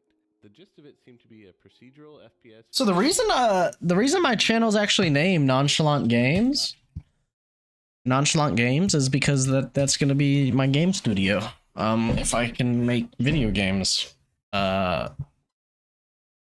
my brain doesn't crumble completely from trying to learn how to do this shit, because it's obviously a lot. I mean, they make it look easy, but maybe I'll get it at some point and it'll click with me, but I don't know. The coolest part of this game to me was the procedural rooms, but not all of them were finished. So based on the art he saw, he decided to go in a Wonderland, cryptic, mad direction. Yeah, like you gotta, thing is I'm gonna have a artist to do this stuff for me, or buy pre-made assets, which people hate to see, but some people don't. Some people don't care as long as the game's fun. To try to make the rooms finished and distinct. We added a couple more rooms like this cotton candy one and this creepy forest one. And I got the game next and started working on programming. I like these little dapper gentleman enemies. The AI on them was dapper gentleman enemies. Come through visually. For example, I thought this enemy was just glitching because I couldn't kill it, but it turns out it was just being healed by a healer who was standing behind him. So to fix this, I added effects like this healing particle system. I also increased the size of a lot of enemies, increased their bullet size, and slowed the bullets down so that you could actually dodge them. At this point, I realized I would need to fix some things, so I decided to speedrun glitch fixing. Dude, I got 21 marks of grace. This enemy hitbox, that enemy hitbox. That enemy hitbox. All right, man, you have a good one. I don't usually stream late. I'm a very early. The latest I stream, my streams are usually, the only reason I'm streaming this early is because I wasn't feeling good yesterday, so I called out of work, so I'm just chilling today. But usually I work until about 5 or 6, go to the gym, do all that, and then, what else? Yeah, 300 laps, woo! But yeah, usually what I'll do is I'll stream around 8 p.m. every weekday, like every day. I'm trying to do every day from like 8 to 10 p.m. in that range, in that area, even if it's just for an hour from like 8 to 9 or something like that, or 7:30 to 9. It also depends on the day too. Like I think Tuesdays, Fridays, and Sundays from 6:30 to really 9 p.m. I can't really stream on Tuesdays. But I'll do like a 9 to 10 p.m. stream on Tuesdays, and then I'm trying to set it up something. I don't know. It's hard for me to commit to something because, like, you know, burnout does exist, and I don't want to be like an everyday kind of person, but I just hop on here for fun, really. There's no really set schedule. It's just, if you follow me and you get the notification, you just got to be there for the notification, really. Because it's so sporadic. You know, it depends on how I feel, too. Sometimes I just want to grind and watch, you know, TV by myself. Yeah, man. If you go to my channel and you go to my shorts, right now, actually, if you go to my shorts, you can see, if you go to my shorts, you can find out, there's some previews on there of the video. It's not the edited version of the video. These are some previews I got straight from VOD. Like, I just straight up grabbed them off of the internet myself. Definitely go check out the shorts if you're interested in that. But here's my channel link just in case. And yeah. There we go. But yeah. The shorts will have, you know, just a little hee. Yeah, man. There's only 2 of them. I think I'm going to post another one when the video goes live too. So, you know, keep your notifications on. All right, man. Have a good one.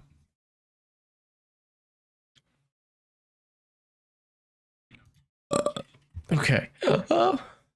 Okay. Oh, brother. Clipping. I also had problems getting lost in Wonderland, but in like a very frustrating way. So the last thing I did was add Google Maps to avoid the player from getting lost. Google Maps. In 100 meters, turn left at the Cheshire Cat. If the cat disappears, you've gone too far. The cat disappears. Finally, our sound designer, Rabival, came up with the track to match the... I might play something. Might play some more Project. I don't know.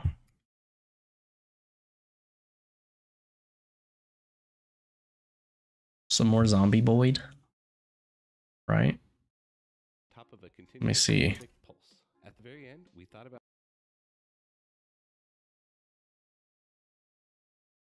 Maybe. adding a boss, but we ran out of time, so we just left it. We worked on this. Oh, brother, I gotta pee. I'll be right back. Hold on. Love. Why is this happening to my internet? Game at the exact There you go. time while we were putting the finishing touches on our latest Steam release. It's a monster collecting roguelike JRPG. It's called Monster Path, and it just released, so please check it out. Bye-bye! Alright guys, I'm talking to you directly now. This is you, the viewer, you and me. We know something that none of the other participants of this challenge know, and that's that there was a little like a side quest going on. Remember how I'm a master manipulator? I wanted to see how one audio clip could possibly change the complete outcome of this game. So hopefully, like the plan was to have it be like a robot game. You play as a robot, kill other robots for their oil and stuff like that. What? What the hell is this? Well, too bad. We'll get him next time. Wow, okay, this looks way better than I expected. Like, look at the environment and the mushrooms on the wall and the cards. Damn, that looks so good. So far, I'm loving the way it feels. Ooh. Gosh, this looks way better than when I was developing it. Oh yeah, someone did a really fantastic visual overhaul on this. I love all the cards and it's like an Alice in Wonderland type theme almost.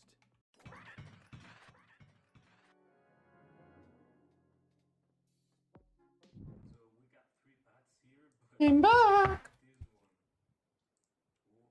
Oh my god. And we just found a shop. Okay, okay. Oh, there is a little mini map up top. I think that's very helpful for getting lost. I think All that's right. one of the problems that I had kind of came across when I was developing it is you weren't really always sure where you had been and everything like that. So really cool that they actually got a mini map in there. I like that a lot. Forgot what I gotta do. What? The robot sounds are still in it, but we play. What?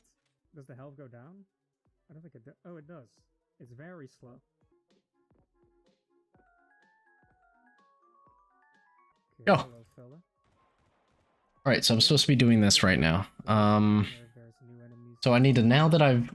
Oh god, now I need a constructor. Alright, got the crown. So that's the properties. Bring it home. It's so pretty. Properties.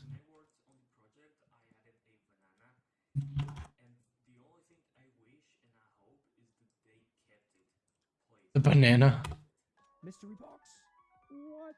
Reverse mystery box? There we go. It's only banana. Well, I like bananas, so I'll take the banana. Public person. Master the original banana, but I'll master this one as well. Are you hungry? Yes, you are. Right. That's the crown. Set and get. Set and get methods. Oh no, we have to bring it back to home. Alright, that's cool. I like that. Set and get. Sorry, Jimmy. And back. Methods. Do it again. Okay, interesting game. It definitely changed a lot. It changed the directions completely. Public. There's a meeting about this, so let's check that out. String. Like reaction to seeing the game, especially for the early devs who just Get. I'm not expecting it. First name. I mean, I was hoping to see some sort of, fast-paced Return. game, but in the end, it was First name. I was not expecting, and I really liked it. Not gonna lie. Yeah, for sure. I had the same thing. Public. The style was completely something. Void. Ooh, did I do that for the others? But I guess like I basically planted a sound effect. I did. One of those for account. I wanted to see it scroll into the game being Okay, like cool, robotic cool. themed, and I opened the game. Public void. I don't know what the hell I saw. Set There was no robot. first name. Something completely different. And then yeah, obviously, I don't know. I expected the game to remain its kind of fast pace, but it kind of got that removed. It became more of a treasure hunt kind of game, I guess. Yeah, I bet you he's pissed off. The last devs were the team from the India core. And, I'm amazed by what you guys did, changing all the art and stuff. Like, how hard was that? Our artist got it first, and he like cleaned up a lot of stuff before I even took a look at anything like from a gameplay or programming perspective. When I got it, it had like a strong identity already. Aye, aye, aye. From his art and from like the updates he made. I probably messed everything up because I've never played a first-person shooter before. This is like Wow. the first time I played one or made one. So you guys are talking about movement and high speed and all this stuff. I probably am the one who was responsible for some of that. On top of that, yeah, the code was like get into, but I did think that it seems to be based on some sort of FPS engine, which was pretty easy to use in general. It was more like connecting things and combining things that was taking some effort. How about you, Turbo? I think in the few past game challenges I took part in, my least favorite role was being the developer in the middle. How was that for you? Yeah, it was definitely an interesting Get spot to be in because last when I got into the name. game, there was already kind of like the core mechanics in place. And Dude, stuff fuck like Turbo. that, and like you know, it felt No, I'm just good to play kidding. and stuff, But it's funny what he did. I felt like there wasn't really kind of like a point. Return. You were kind of just like running through the randomly generated hallway. Last name. The same thing basically. So it's like, okay, how can I like make Public this so like the player's kind of doing something void interesting. So then that's kind of where I came up with last the idea of making name. branching paths, and then you kind of do that String where you last find the name. crown at the end, and then bring it back to the start. This dot last name equals last name. Okay, great. From here, like if you had to turn it Ooh. into, say, a commercial game, yeah, maybe a few months to work on it, what would you do? I think that kind of the end result of the game seemed a little bit easy. Like it didn't really feel Let's go. it was in like too much danger. So I think like maybe having like some different enemy types just to kind of like make the gameplay a little bit more interesting. And Let's go. just make it a little bit more difficult because again, I feel like it was like the player didn't really seem like they were in that much danger. I was sad to see that there were still only 4 weapons in the game. I would have liked to see a couple more. Public string get. I guess because the ones that were in the game. Oh, no. Oh, I need email too. Damn it. I don't know. Like it's cool that the lockdown rooms are kind of 2-way, right? Like even when you Get get the crown, you have to go back. last name. Get Lockdown rooms. But I kind of want to see address. a game where that doesn't happen. So the Turn lockdown rooms. address. Obviously, like the health goes down slowly, and then I think Public it's interesting if like they find the crown and then they have to absolutely void. go back to the start before their health depletes completely. Set You had limited time to bring the crown back. address. So you had like 2 minutes, and then you have to get String it back, address. so that when you run back, it's like, not as This good as dot it would be if address equals address. Like you could leave some alive so you can Public get some health on your way back. So more weapons, more variety in the room. string Maybe like a time limit then. So again, get email. Yeah, I'd also say if this project were to be expanded in the future, I'd like to see Return I love that room. email. So cool. It's so cool. Loads of crazy videos in the making, including Public an enormous collaboration void between 100 set who make a video email without communicating. So like and subscribe if you're bring email. Check out our course Game Dev Rocket if you It also want fuck to learn how to make video games. Alright, stay tuned. this email equals email. Damn it, you're not equals. There we go. That's all the set and get methods. Holy shit. Goodness gracious. Developers make a video game but without any communication. So developer 1 works in the game, Oof. on to the next creator who must continue. Alright. Trying to finish this homework so I can hop onto something else. Might play some Project Zomboid real quick. And I fell off. Alright, so that's all the setting gets. So now we need a display method.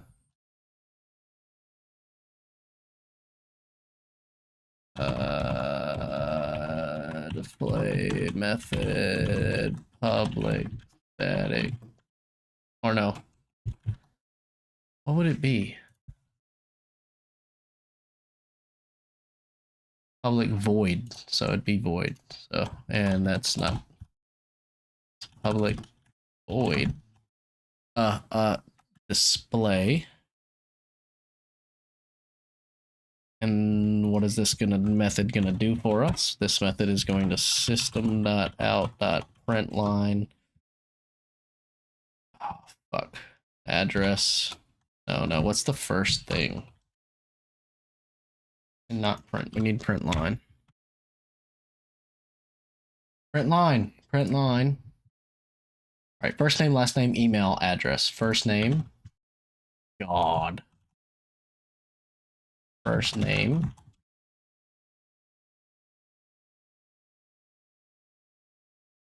Plus first name.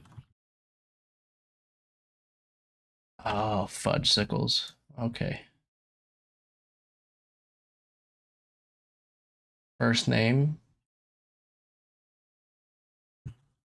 Last name. Address. Email. Look at that. Look at me. Last name. Address. Email. We need to test it doing a main method. And then we're gonna do per P1. We'll do P1. P1 equal. Or no. What would it be? My brain broke. Force P1. Okay. So it'd be person P1.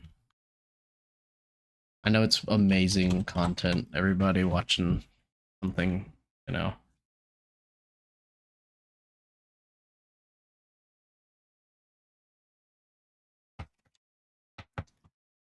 And some good old.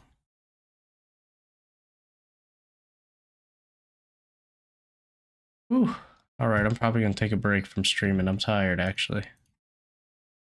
I'm hopping off. Everybody have a beautiful, wonderful, beautiful rest of your day. I'm tired, shit. Good night! Good night! Good night!